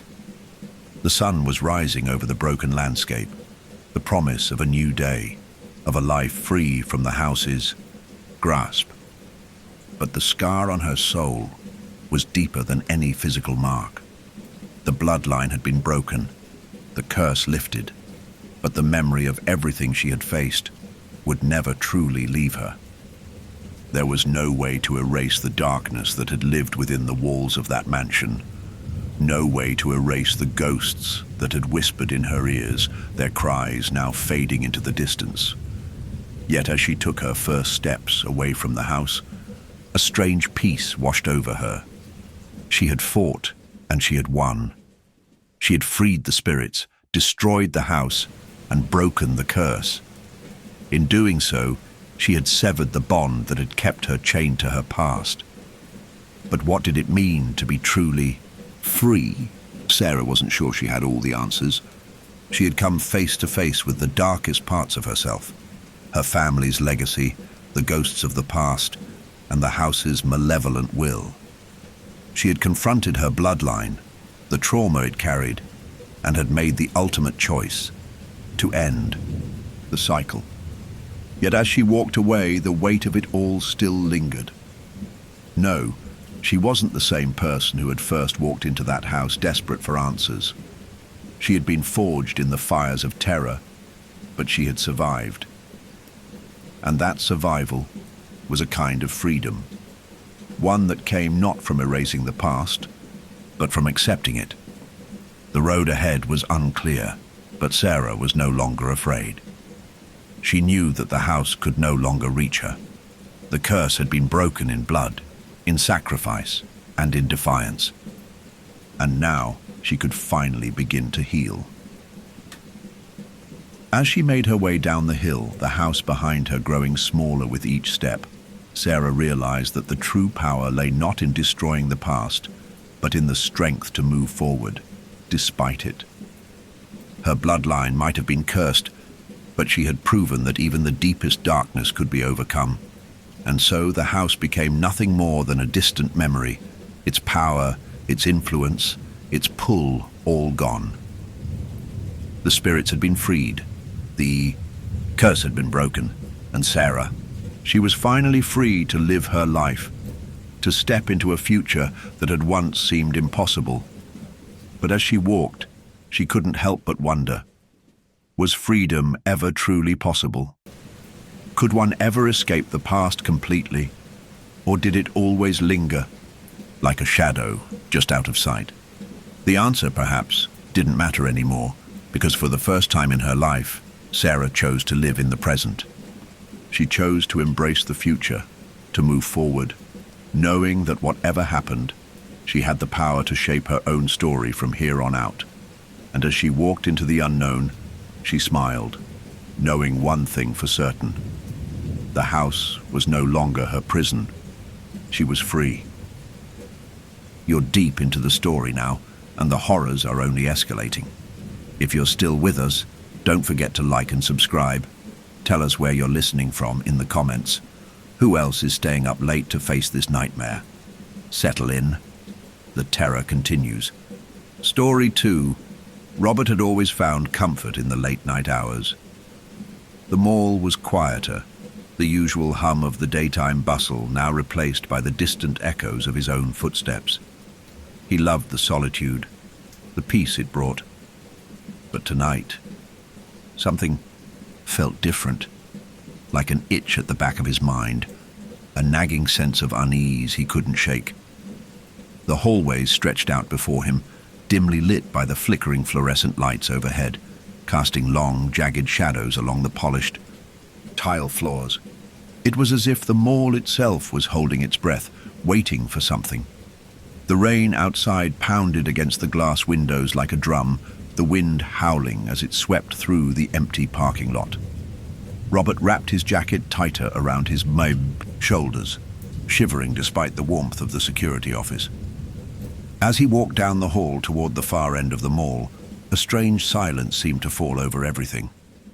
The usual sounds, the hum of the HVAC system, the occasional creak of the building settling, had all vanished, leaving only the rhythmic sound of his own boots on the floor.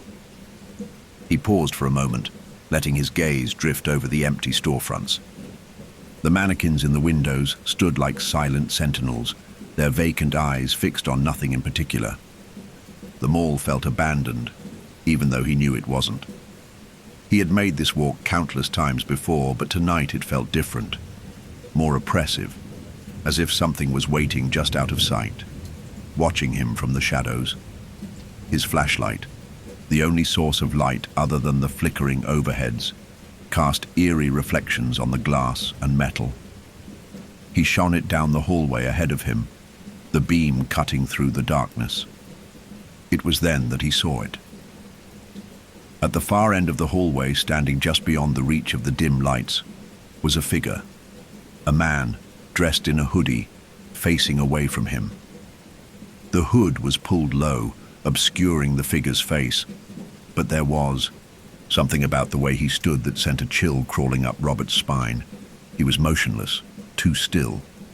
Robert's breath caught in his throat as the figure didn't even flinch when he called out to him. "Hey, you need to get out of here," Robert shouted, his voice louder than he intended.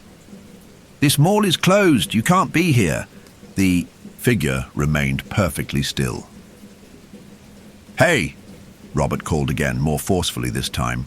The words hung in the air, echoing off the distant walls of the empty mall. But the man did not move.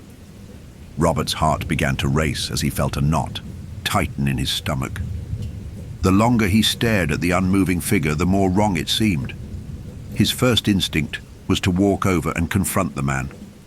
He couldn't explain why, but something inside him told him to approach, to make sure this was just some prank or a lost soul who didn't know any better. He took a cautious step forward, his boots echoing too loudly in the oppressive silence of the mall. Each step seemed to stretch the distance between him and the figure, as though the hallway was growing longer. The lights flickered again, a brief strobe-like effect that made Robert's skin crawl. He stopped dead in his tracks. The figure didn't move, but something had changed. The mall had fallen into an unnatural quiet, as if the world itself had stopped. The flickering lights seemed to distort the air around him, making the mall feel even more surreal. He took another step forward, and then the figure was gone. Robert froze, his heart pounding in his chest. The hallway ahead was empty. He scanned the area, the hairs on his neck standing on end. There was no sign of the man, no movement at all. He blinked and looked again. Nothing. Just the long, empty hallway stretching off into the darkness. What the hell? Robert whispered to himself, his breath catching in his throat. He quickly turned and sprinted back toward the security office, his mind racing. The adrenaline surged in his veins as he fumbled for his keys, desperate to get back to the safety of the monitor room. But even as he ran, something gnawed at him, the feeling that he wasn't alone. The sensation that the hallway, the mall itself, was watching him. The security office door creaked open, the familiar hum of the monitors greeting him. He closed the door behind him with a shaky breath and sat down in front of the console. His fingers trembled as he flipped through the security footage from the hallway, rewinding the feed from the last few minutes. At first, he saw nothing unusual. Just the empty hallway, the flickering lights, the occasional reflection of a nearby storefront in the glass. But then, the figure appeared again on the screen. He watched, riveted, as the figure stood motionless at the far end of the hall. His heart skipped a beat. There it was. The same hooded figure standing still, as if frozen in time. Robert fast-forwarded through the footage. There was no sign of the figure leaving, no movement at all.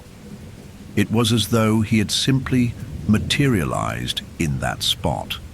And then, as Robert watched, the figure vanished. The screen cut to black for a fraction of a second, and when it returned, the figure was gone. There was no sign of him ever being there. Robert's pulse quickened. He rewound the footage again, slower this time. The figure was there, standing still. Then, nothing. No sign of him leaving.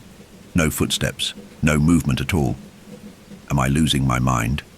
Robert whispered under his breath, his voice shaking.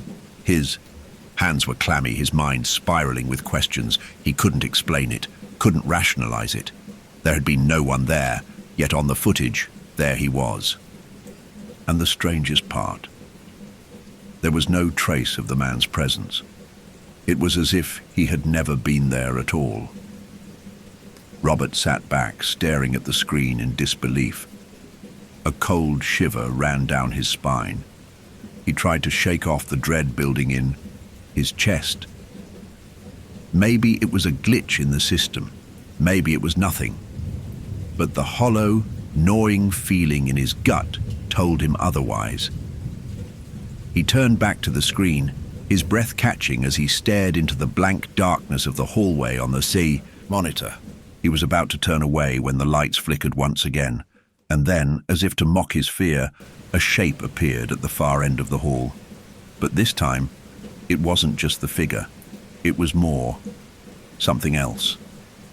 The shadow on the screen wasn't just standing still. It moved, jerking and twisting as though the figure was contorting. And then, Robert saw it. The figure's face, briefly illuminated by the strobe of the flickering lights. But it wasn't a face. It was wrong. A distorted, shadowed face. That wasn't human at all, its eyes wide, unblinking, and empty. The scream caught in Robert's throat. The lights flickered out completely. The screen turned to static. And in that instant, the entire mall seemed to come alive, the walls groaning, the air thickening with an unnatural weight. Something was watching him, and it was getting closer. The sudden static on the security screen sent a shock through Robert's entire body. For a moment, everything seemed to stop. The hum of the equipment, the pounding of the rain against the windows, even his own heartbeat. The screen flickered, shifting between black and white static. It was almost as if something was trying to interfere with the footage. Robert squinted, his hand reaching instinctively toward the controls. But before he could adjust the settings, the image cleared, revealing something far worse than he could have imagined.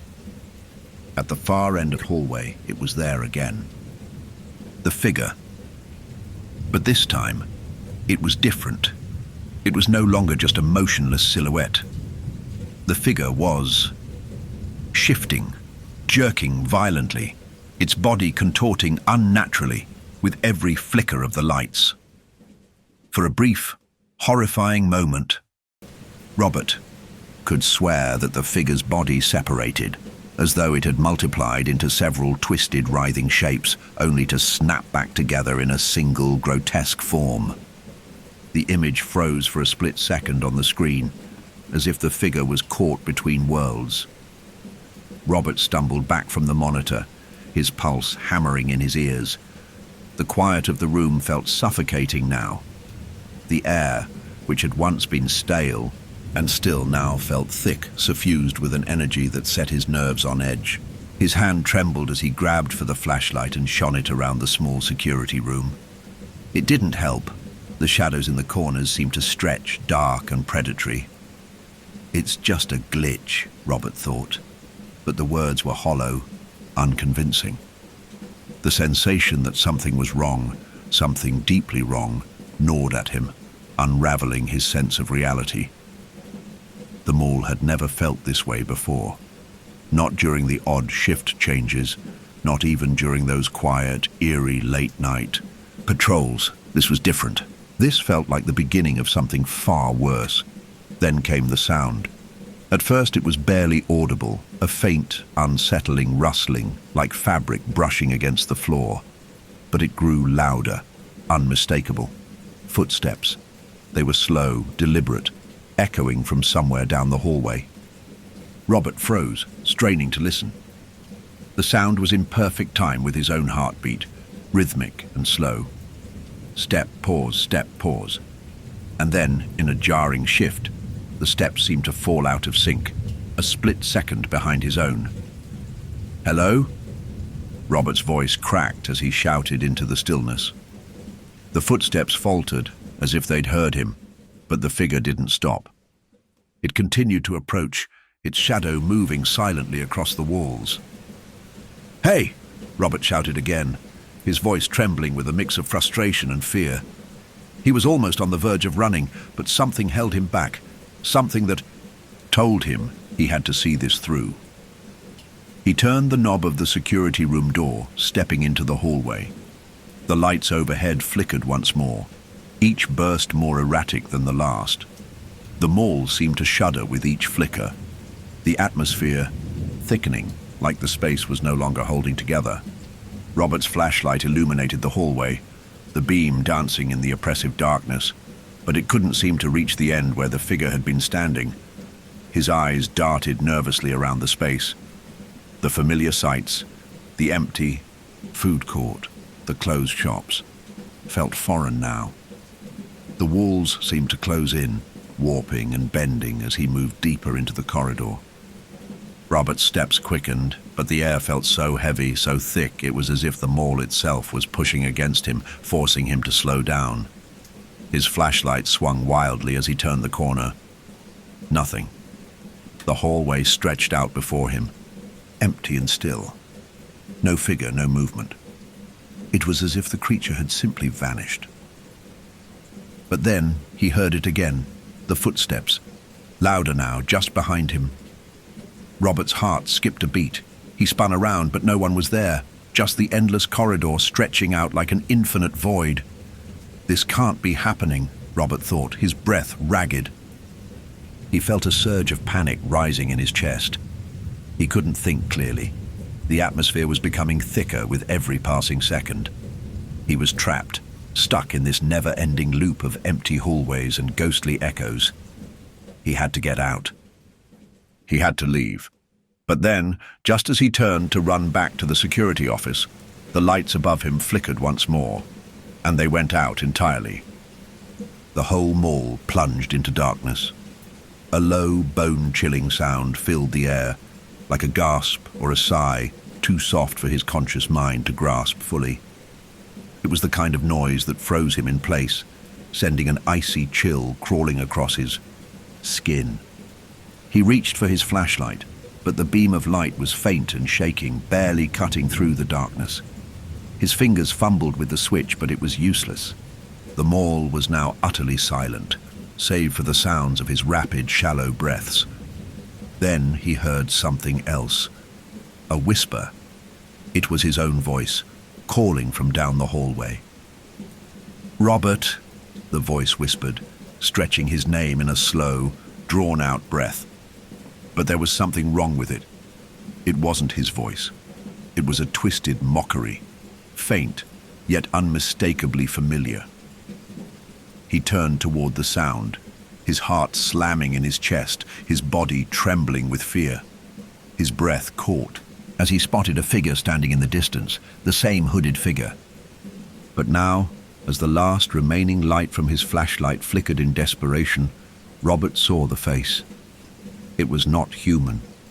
The figure's face was contorted, distorted. Its features were hollow, its skin stretched taut over an inhuman skull. The eyes were dark, empty voids that seemed to stare right through him. And worse, it wasn't just standing still. It was walking toward him. Robert stumbled backward, but the figure kept coming, its motion slow and deliberate, like a predator closing in on its prey.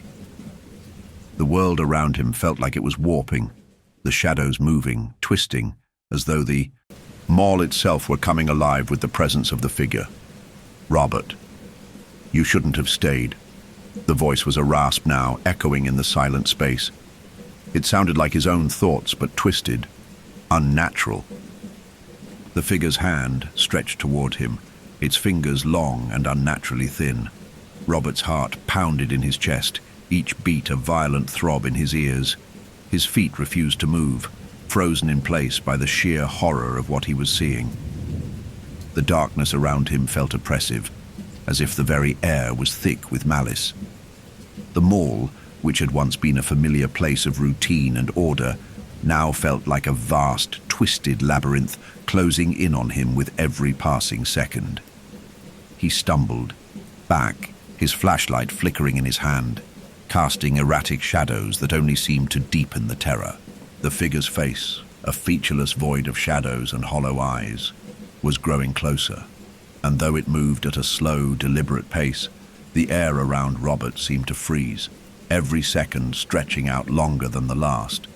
He couldn't tear his eyes away from the figure's face, the unblinking, empty eyes that seemed to stare right through him. It wasn't human, it wasn't anything that should exist in this world. "Robert," the voice again. His own voice, twisted and warped, a low whisper that slithered through the stillness. It didn't come from the figure's mouth. No, it came from everywhere. From within the walls, from behind him, from beneath his feet. "Robert, I see. You." The mall's cold silence pressed in on him, suffocating him as he backed away farther into the darkness. His pulse thundered in his ears, drowning out all other sound. He could feel the mall itself, the walls, the floors, the very air, watching him. The sensation was like something inhuman, an intelligence that was aware of his every movement, a presence that wasn't just observing, but waiting. He couldn't breathe. Where was the exit? Where was his escape? His eyes darted frantically to the hallway behind him. The way he came was now a blur, the distance to the security room seeming impossible, the hallway elongating as if the mall was growing, stretching, to trap him in its endless corridors. Every step he took felt like it brought him further into the labyrinth of terror. His flashlight flickered, sputtering in his hand, as though the very light source was rejecting him. The beam cast one last eerie glow before dying completely, plunging him into darkness. Then he heard it. A sound scraping like nails on metal came from above, followed by a slow, dragging thud. Robert's head jerked upward instinctively, but there was nothing there, except the lights flickered again briefly. When they returned, Robert gasped. The figure, it was standing right in front of him now, its hollow eyes locked onto his, the void within them pulling at Robert's very soul. The figure's face remained hidden under the hood, but the shadow of its gaze was enough to freeze him where he stood. His limbs refused to obey, his body trembling violently. Sweat beaded on his forehead, and a cold chill ran down his spine. Every instinct told him to run, but he was paralyzed. The darkness around him seemed to press tighter with every passing moment, suffocating him in its unseen grasp. The figure's mouth didn't move, but the words came, whispered directly into his mind. "You should not have come. You should not have stayed." Robert's chest tightened, a wave of nausea threatening to rise in his throat. It wasn't just a voice. It was a presence, a whisper, not in his ears, but inside his mind, as though the figure had the ability to invade his very thoughts. What is this thing? What does it want with me? He tried to move again, but his feet were rooted to the ground. His body was frozen, unable to tear itself away from the figure that stood before him. The hallway had shrunk into a tunnel, the walls on either side pressing in, suffocating him. He could feel the weight of the figure's gaze on him, cold, unrelenting, but then the figure took a step forward, and Robert, in a blind panic, broke free. With all the force he could muster, Robert turned and ran. His feet thudded against the floor, the sound of his footsteps louder than ever in the suffocating silence. He didn't know where he was going, he didn't care. He just had to get away from the figure, from the presence that had been stalking him, watching him, from the thing that had taken control of the mall itself. He turned a corner, only to find the hallway distorted. It was not the same hallway he had been running through. The walls were stretched, the floor warped in a way that made his stomach lurch. Everything felt like it was moving. The mall was alive, shifting with an unnatural force. He was trapped. But then he saw something, a door, the security office. He rushed toward it, his body trembling with exhaustion and fear. His fingers fumbled for the keys, the sound of them rattling like thunder in his ears. Click. He pushed the door open, slamming it behind him with a force that echoed through the empty space. His heart pounded in his chest, his breath coming in, short, ragged gasps. He had made it back to the security room, but the feeling of safety was fleeting. The room was still, too still. The monitors were dark, their usual feed blank. Robert stared at the screens in horror. There was no sign of the figure, no trace of its movements. It was as if the entire mall had erased it from existence. But then, the lights flickered again, and when they returned, Robert saw something that sent ice through his veins. The figure was standing on the other side of the glass security room door. It was watching him, silent, motionless, its hollow eyes locked onto his, and then the lights went out entirely. The lights in the security room blinked, their flickering shadows casting long, contorted shapes across the walls. Robert stood frozen, his breath coming in shallow gasps as he stared at the door. The figure was there, standing on the other side, its hollow, featureless eyes locked onto his. There was no sound in the room except for the pounding of his own heart, echoing like a drum in his ears. The air was thick, heavy, with an unbearable silence, but it was the flickering lights that gnawed at him the most. Each time they flickered, the shadows grew longer, darker, more alive. His fingers trembled as he reached for the flashlight, but when he turned it on, the beam flickered weakly and died. He tried again, shaking it in his hands, but it remained dark. His only source of light, the only thing that had kept him anchored in this nightmare, was gone. Panic gripped him, squeezing his chest. The security monitors were still black, the screens offering no solace, no answers. He was utterly alone. The presence outside the door was palpable now, pressing in from all sides, as though the figure were not just standing there, but reaching for him. In the darkness, Robert could feel his mind fracturing under the pressure. The mall, once so familiar to him, was now a labyrinth of shifting walls and impossible shadows. The figure had invaded everything, his thoughts, his perceptions, the very air he breathed. There was no escape. There was no rational explanation. Then, the sound came, a slow, dragging sound that echoed from somewhere far down the hall. It was subtle at first, but as the seconds stretched on, it became louder, more deliberate. Scrape, scrape, scrape. Robert's stomach churned, the feeling of dread suffocating him. His instincts screamed at him to run, but his feet refused to move. His body was locked in place, paralyzed by the growing realization that the mall itself had changed. It wasn't just the figure that haunted him now, it was the entire building. It was as if the walls were alive, pulsing with a malevolent energy, closing in around him with every passing second. Then a whisper. Robert. It was his name, but it wasn't his voice. It was soft, ethereal and chilling. It came from behind him, then in front, and finally from all sides. It was the same voice, but it was no longer just a whisper. It was a hiss, a breathless, mocking sound that felt like it was inside his skull. The figure wasn't speaking to him anymore. It was inside him. He stumbled back, his heart racing, and as he did, he caught a glimpse of the door's reflection in the darkened glass of the security room. The figure's form was distorted now, as if it were no longer simply standing outside the room. Its body shimmered, warping with each flicker of the lights. It moved in the reflection, a grotesque version of itself, its limbs stretching unnaturally. Long, its head tilting in an impossible angle. In the reflection, Robert saw its true face, or at least what was left of it. It wasn't human. Its skin was a patchwork of shifting shadows, its eyes two hollow voids that swallowed the light around it.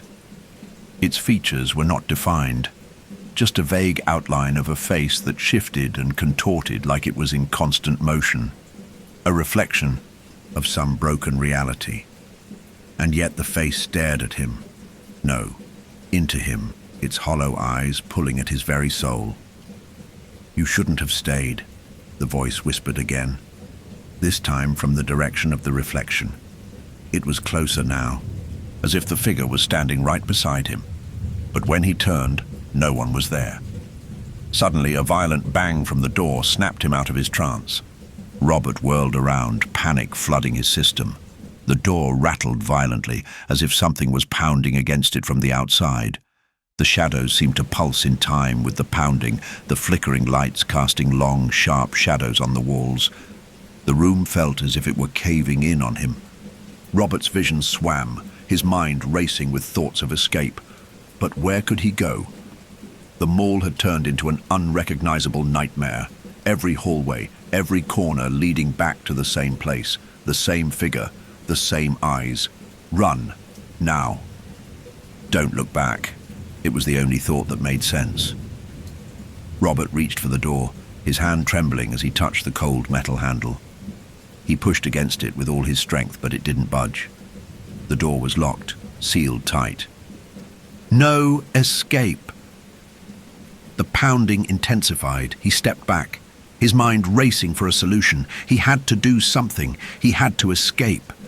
There had to be a way out. The mall had never felt this alive, this aware. It was no longer just a building.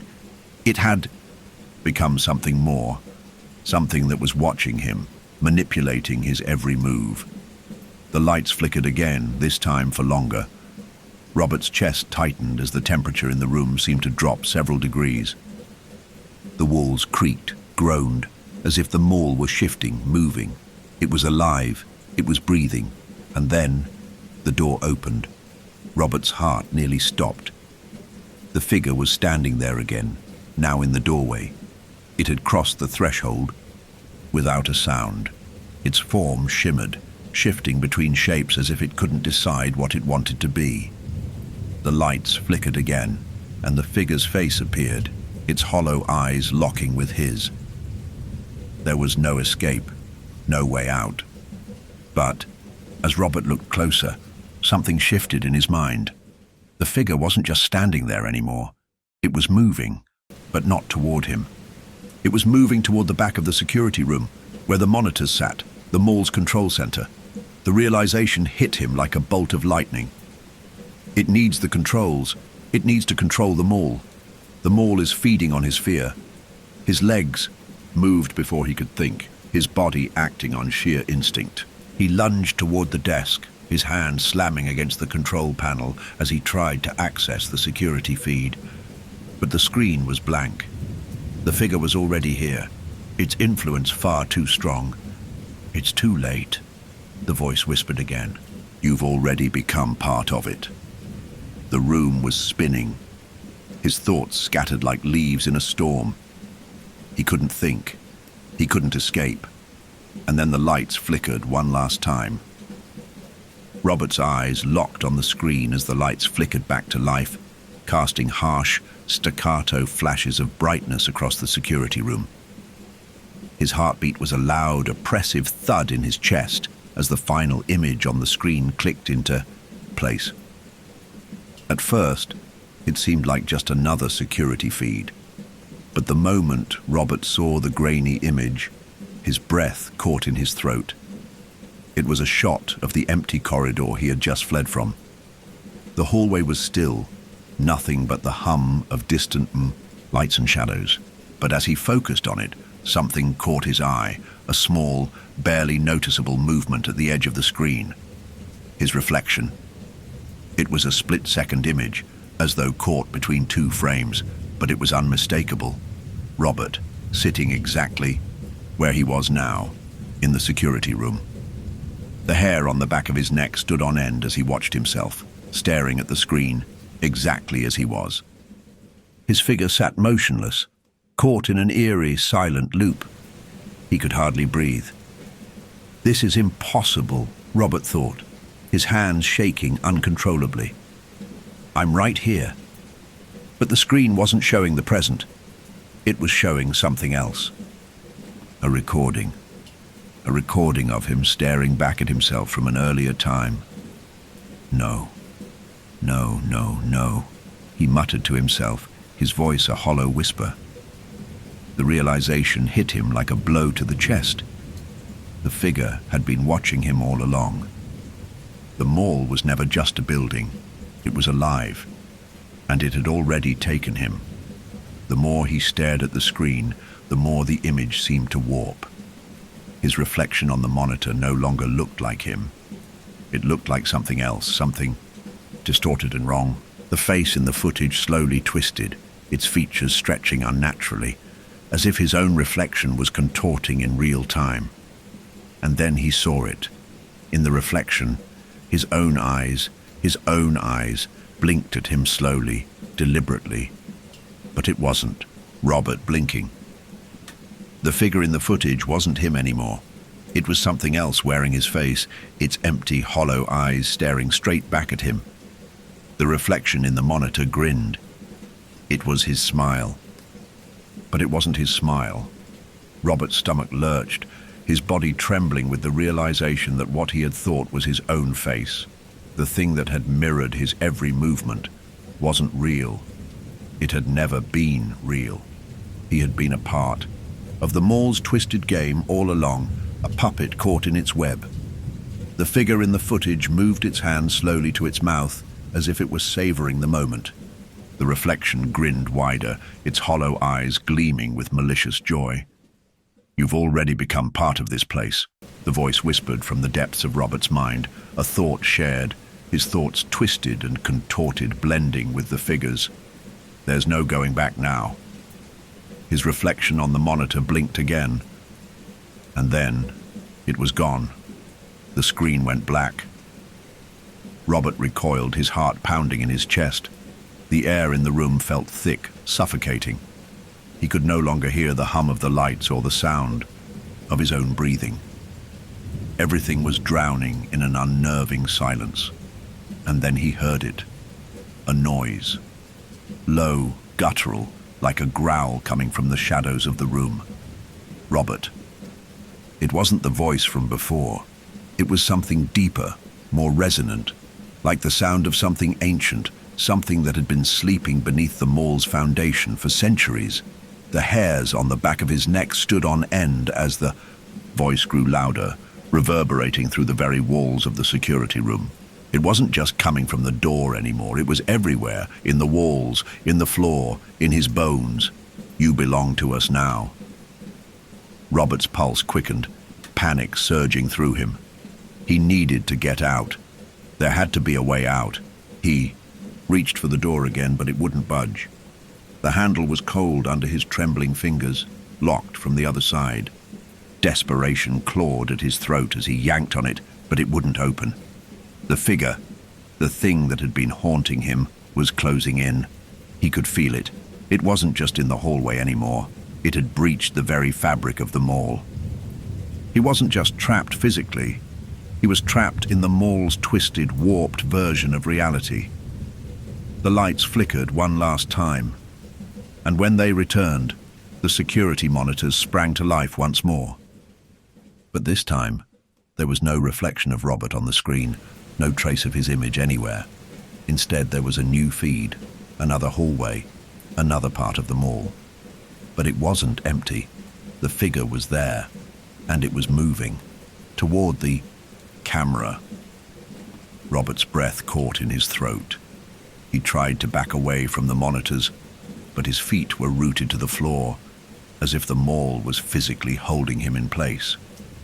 The figure's face slowly appeared in the corner of the screen, moving closer, its body shifting like a shadow. Its eyes gleamed with that same hollow, empty void. And as it approached the camera, Robert's mind screamed in terror. It knows. It knows I'm here. It always knew. The figure's hand reached out, its fingers elongating, stretching toward the lens. Robert could feel the space between them collapse, the figure's presence overwhelming his senses. And then, the figure's hand passed through the lens of the monitor, its fingers pushing through the glass like it was made of smoke. "You're not escaping, Robert." The blackness enveloped him. Robert's body felt weightless, as if his soul had been ripped out of his physical form. He tried to scream, but no sound came. His mind was racing, frantic, yet everything around him felt wrong. The feeling of being suffocated by the void was overwhelming. The chill in the air wrapped around him like icy chains, and his skin prickled as if it were being touched by something cold, unseen. He opened his eyes, or thought he did, and everything was distorted. The familiar walls of the security room were gone. There was no floor beneath him, no ceiling above. He was floating in an endless void, a liminal space where time didn't exist, where reality fractured like shards of glass. It was as if he had slipped between the cracks of the mall's twisted version of existence. The figure's voice echoed in his mind, filling the empty space. "You never left, Robert. You've always been here." The words felt like they were tearing into his mind, like the figure was pulling him apart piece by piece. His thoughts scrambled, but they were so fragmented, so disconnected, that he couldn't form a single coherent idea. He couldn't grasp what was happening. How had he gotten here? Why was he here? He reached out, his hands trembling, but there was nothing to hold on to. No ground, no walls, no light, just the suffocating emptiness. And then he saw it. A flicker, the lights, the flickering lights. In the distance, just beyond the black abyss, the fluorescent lights of the mall were visible again. But they weren't the same. They buzzed and flickered erratically, casting long, unnatural shadows that twisted like living things. The walls of the mall were there too, but they were warped, distorting like they were made of liquid, undulating as if alive. A figure moved within the shadows. It was the thing again. But this time it wasn't just standing there. It was closer. Closer than ever. Its body seemed to pulse in and out of existence, a fractured version of reality itself, flickering in and out like the lights above. Robert's heart raced in his chest, his throat constricting with terror. His body wanted to move, to run, but there was nowhere to go. The figure was coming for him, its dark, empty eyes staring at him through the flickering shadows. It wasn't just a person. It was something ancient, something that had been lying, dormant in the mall, waiting, feeding off the fear of anyone foolish enough to enter. This place is mine," the figure said, its voice cold, a mixture of Robert's own thoughts and something darker, something far older. "It will never let you leave. You belong to it now." His mind screamed, but his voice wouldn't work. He was trapped, suspended in the endless blackness. And then, the lights flickered again, and for the first time, Robert felt something shift. The mall, the hallways, the very walls began to move, like the place was alive, its massive, oppressive shape folding around him. The figure reached out, its hand now solid, emerging from the shadows with terrible clarity. It was stretching toward him, its fingers like claws, elongating as it advanced. "No one ever leaves," the figure hissed, the words seeping into Robert's mind like poison. "You should have known. You belong to me." The air felt so thick, so heavy, as if Robert was being pulled into the very walls of the mall itself. His body jerked forward involuntarily. He wanted to scream, to run, to break free. But his limbs wouldn't obey. He was trapped in the mall's grip, bound by something older, something that had always been there, waiting for its next victim. But then, he saw something he hadn't noticed before. The floor beneath him wasn't just empty space. It was covered with something. Blood. It was pooling at his feet, dark and slick, filling the void with an unnerving, slow spread. Robert stumbled back, his heart racing, panic swelling in his chest. The blood wasn't just beneath him, it was moving. The mall was alive. The blood was alive. He felt the walls closing in, the mall's monstrous shape tightening around him. He couldn't breathe. He was suffocating. "You are already gone," the figure whispered again, its form now almost fully visible. It was no longer just an outline of shadows. It was a grotesque thing, a reflection of every fear Robert had ever felt, its body shifting between shapes. It was everything and nothing. The figure's eyes gleamed with an inhuman hunger. "You've always been here. You've never left. You will never leave."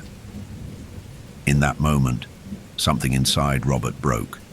The overwhelming realization slammed into him like a freight train. This place, this mall, wasn't just haunted. It was a prison, and he had been locked in it from the moment he set foot inside. There was no escape, no way to break free. The mall had claimed him, twisted his reality, turned him into one of its lost souls. The figure reached for him once more, its clawed hand moving closer, and Robert, despite everything, did the only thing he could think to do. He reached back, his hand stretched forward, touching the figure's cold, shadowed skin, and the moment his fingers made contact, the world around him shattered. The mall around him imploded, the walls crumbling into darkness. The blood, the walls, the lights, all collapsed in on themselves, and then silence. Robert blinked, his eyes adjusting to the sudden brightness of the fluorescent lights overhead. For a moment, he was disoriented, as if waking from a bad dream. But the nagging sense of unease crept back into his chest as he took in his surroundings. See you all, mall. It looked normal. He stood in the center of the main hallway, surrounded by the familiar storefronts, the echoes of distant chatter and soft music playing over the speakers. It was as though the nightmare, the shadows, the figure, the suffocating darkness had never happened. But something was wrong. The air felt too warm, too thick with the hum of life around him. People walked past him, oblivious to his presence, laughing, chatting, carrying bags filled with purchases. They seemed like ordinary mall-goers, but Robert could feel the weight of their footsteps, the disjointedness of their movements, as if they were just parts of the illusion. No one looked at him, no one seemed to notice him. He reached out, his fingers brushing the edge of a nearby store's glass door. It was cold to the touch, solid, real, too real. What is this place? His mind raced, trying to piece together what was happening. He had been in the void. The figure, the blood, the destruction. It had all collapsed, yet now he was standing here, in this seemingly normal mall. It wasn't just a hallucination, was it? Was he still trapped in some form of a dream? Some perverse reflection of reality? Or had the mall, this thing, truly consumed him? Robert, the voice again. His heart stopped and his breath hitched. It was faint at first, but unmistakable coming from behind him. He spun around, his pulse quickening. The figure stood in the distance, but this time it was different. It wasn't looming in the shadows or warping in and out of reality. It was standing fully visible in the middle of the food court just a few yards away. Its figure shimmered with an unnatural presence, its face hidden beneath the hood. But now, the figure moved toward him, its body shifting with every step, like the broken pieces of a distorted puzzle coming together. Robert's breath caught in his throat. This time, the figure's movements were not disjointed. It walked with purpose, each step heavy, deliberate. Its hollow eyes glowed faintly beneath the hood, and though Robert couldn't see the face clearly, he could feel the weight of its gaze on him, like a predator locking onto its prey. "You don't belong here." The voice echoed in his mind. Again, but this time, it was deeper, more sinister, as though the figure were inside him, twisting his thoughts. Robert backed away instinctively, the crowd around him oblivious to the danger. He felt himself bump into a passerby, the woman looking right through him as if he were invisible. It hit him like a punch to the stomach. He was no longer part of this reality. The mall was no longer a place in the world. It had become his prison, his tomb. And the figure, it was the warden. "You've been here before." The figure's voice twisted, as if reading his thoughts. "You've always been here." Robert's mind spun, the weight of the words crashing over him. What did it mean? What did the figure want from him? A terrible thought crept into his mind. Had he really ever left? "This is where you belong." The voice whispered louder now, and Robert felt it, an overwhelming pull toward the figure. His body jerked involuntarily, his feet dragging him closer to the creature, his legs unable to resist the tug. Every step he took was a step further away from his sanity, further into the unrelenting grip of the mall's dark power. "No," Robert gasped, struggling to break free of its hold. He tried to stop, to turn around, but his body betrayed him. The figure was in control now. "You can't escape," the figure hissed, and as it spoke, Robert saw the truth, what had been hidden beneath the mask, beneath the illusion. The figure's face was no longer shrouded by the hood. It was his face, but it was distorted, contorted like an image torn in half and stitched back together. His own eyes, hollow and empty, stared back at him, not with recognition, but with an eerie, twisted hunger. "This is what I've become." A shock of realization slammed into Robert's chest. He had never truly left the mall. Not when he had thought he escaped. Not when he had fought to break free. The mall had consumed him. The figure wasn't just an entity. It was him. It was a reflection of his own fear, his own broken mind. The crowd around him suddenly stopped, all of them frozen in place, their faces blank and expressionless, their eyes empty. They turned to face him, but their gazes were devoid of life. They weren't real. They were just shadows, ghosts of the mall's twisted reality. The figure raised its hand, pointing a long, gnarled finger at Robert. "You are part of this place now, Robert. You always have been, and you always will be." Robert's chest tightened as the crushing weight of the mall's presence closed in on him. The walls shifted around him, as if the building itself were tightening, constricting his every breath. The lights overhead began to flicker wildly, the lights growing dimmer and dimmer until it was all but dark. In that suffocating darkness, Robert's mind finally snapped. He'd spent so long fighting, so long trying to escape, but there was no escape. There was no way out, and in the endless void of the mall, he belonged. The darkness was absolute. Robert's body felt as though it was dissolving into the blackness, his limbs numb, his mind slowly losing its grip on reality. The last thing he remembered was the figure's outstretched hand, its fingers stretching impossibly long toward him, its hollow eyes gleaming with something ancient, something monstrous, and then nothing. Time itself felt as though it had ceased to exist. There was no light, no sound, no breath, no movement. Just an endless void, a suffocating silence, and the weight of something terrible pressing against him. But amidst the crushing void, Robert felt a strange, cold clarity.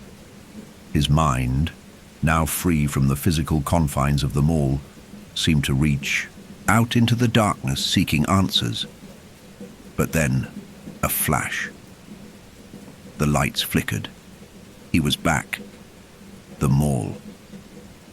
It was as if time had reset, as if he had never left, never been trapped in that endless void. He stood in the center of the hallway again, surrounded by the flickering lights, the empty stores, and the echoes of footsteps from somewhere in the distance. The mall was eerily silent, save for the soft rustling of papers and the low hum of fluorescent lights. The difference now was that everything felt wrong. The walls warped. The very structure of the mall seemed unstable, as though reality itself had been cracked open and the truth was seeping through the fractures. The air felt thicker now, colder, and every step Robert took sent tremors through the ground, as if the mall itself were quaking in response to his presence. And then he heard it, a voice, cold and distant. "Welcome home, Robert." The figure appeared before him once more, stepping out from the darkness like a shadow given form.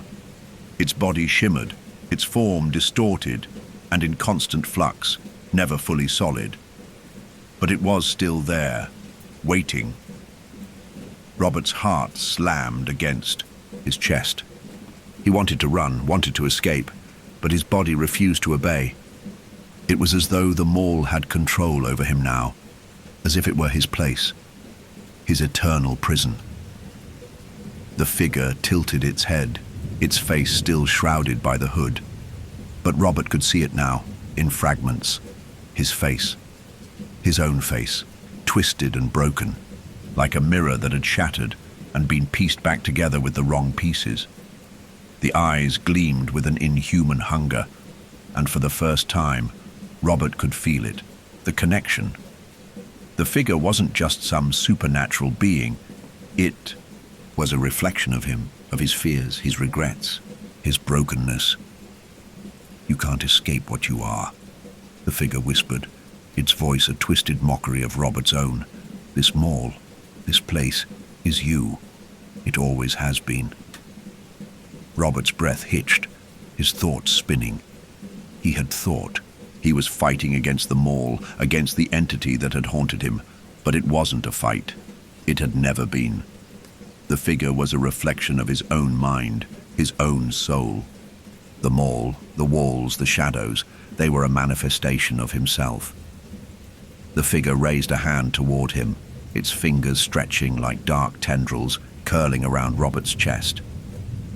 He felt an unbearable pressure, as though the very essence of his being was being pulled apart. "You belong to me now," the figure hissed. "You've always belonged to me."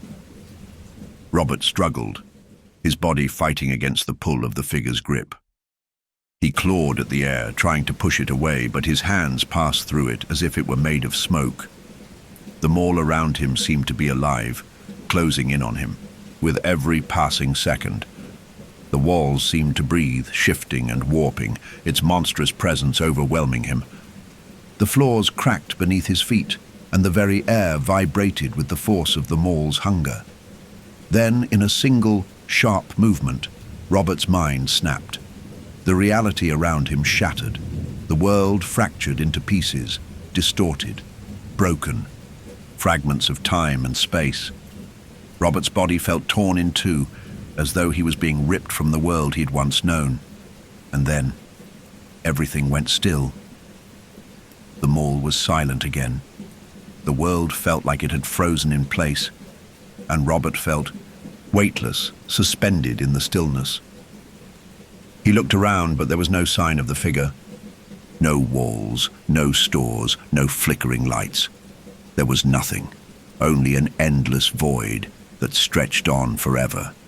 But then, a soft sound, a whisper. "No one ever leaves." It was his voice, but it wasn't his voice. It was the voice of the mall itself.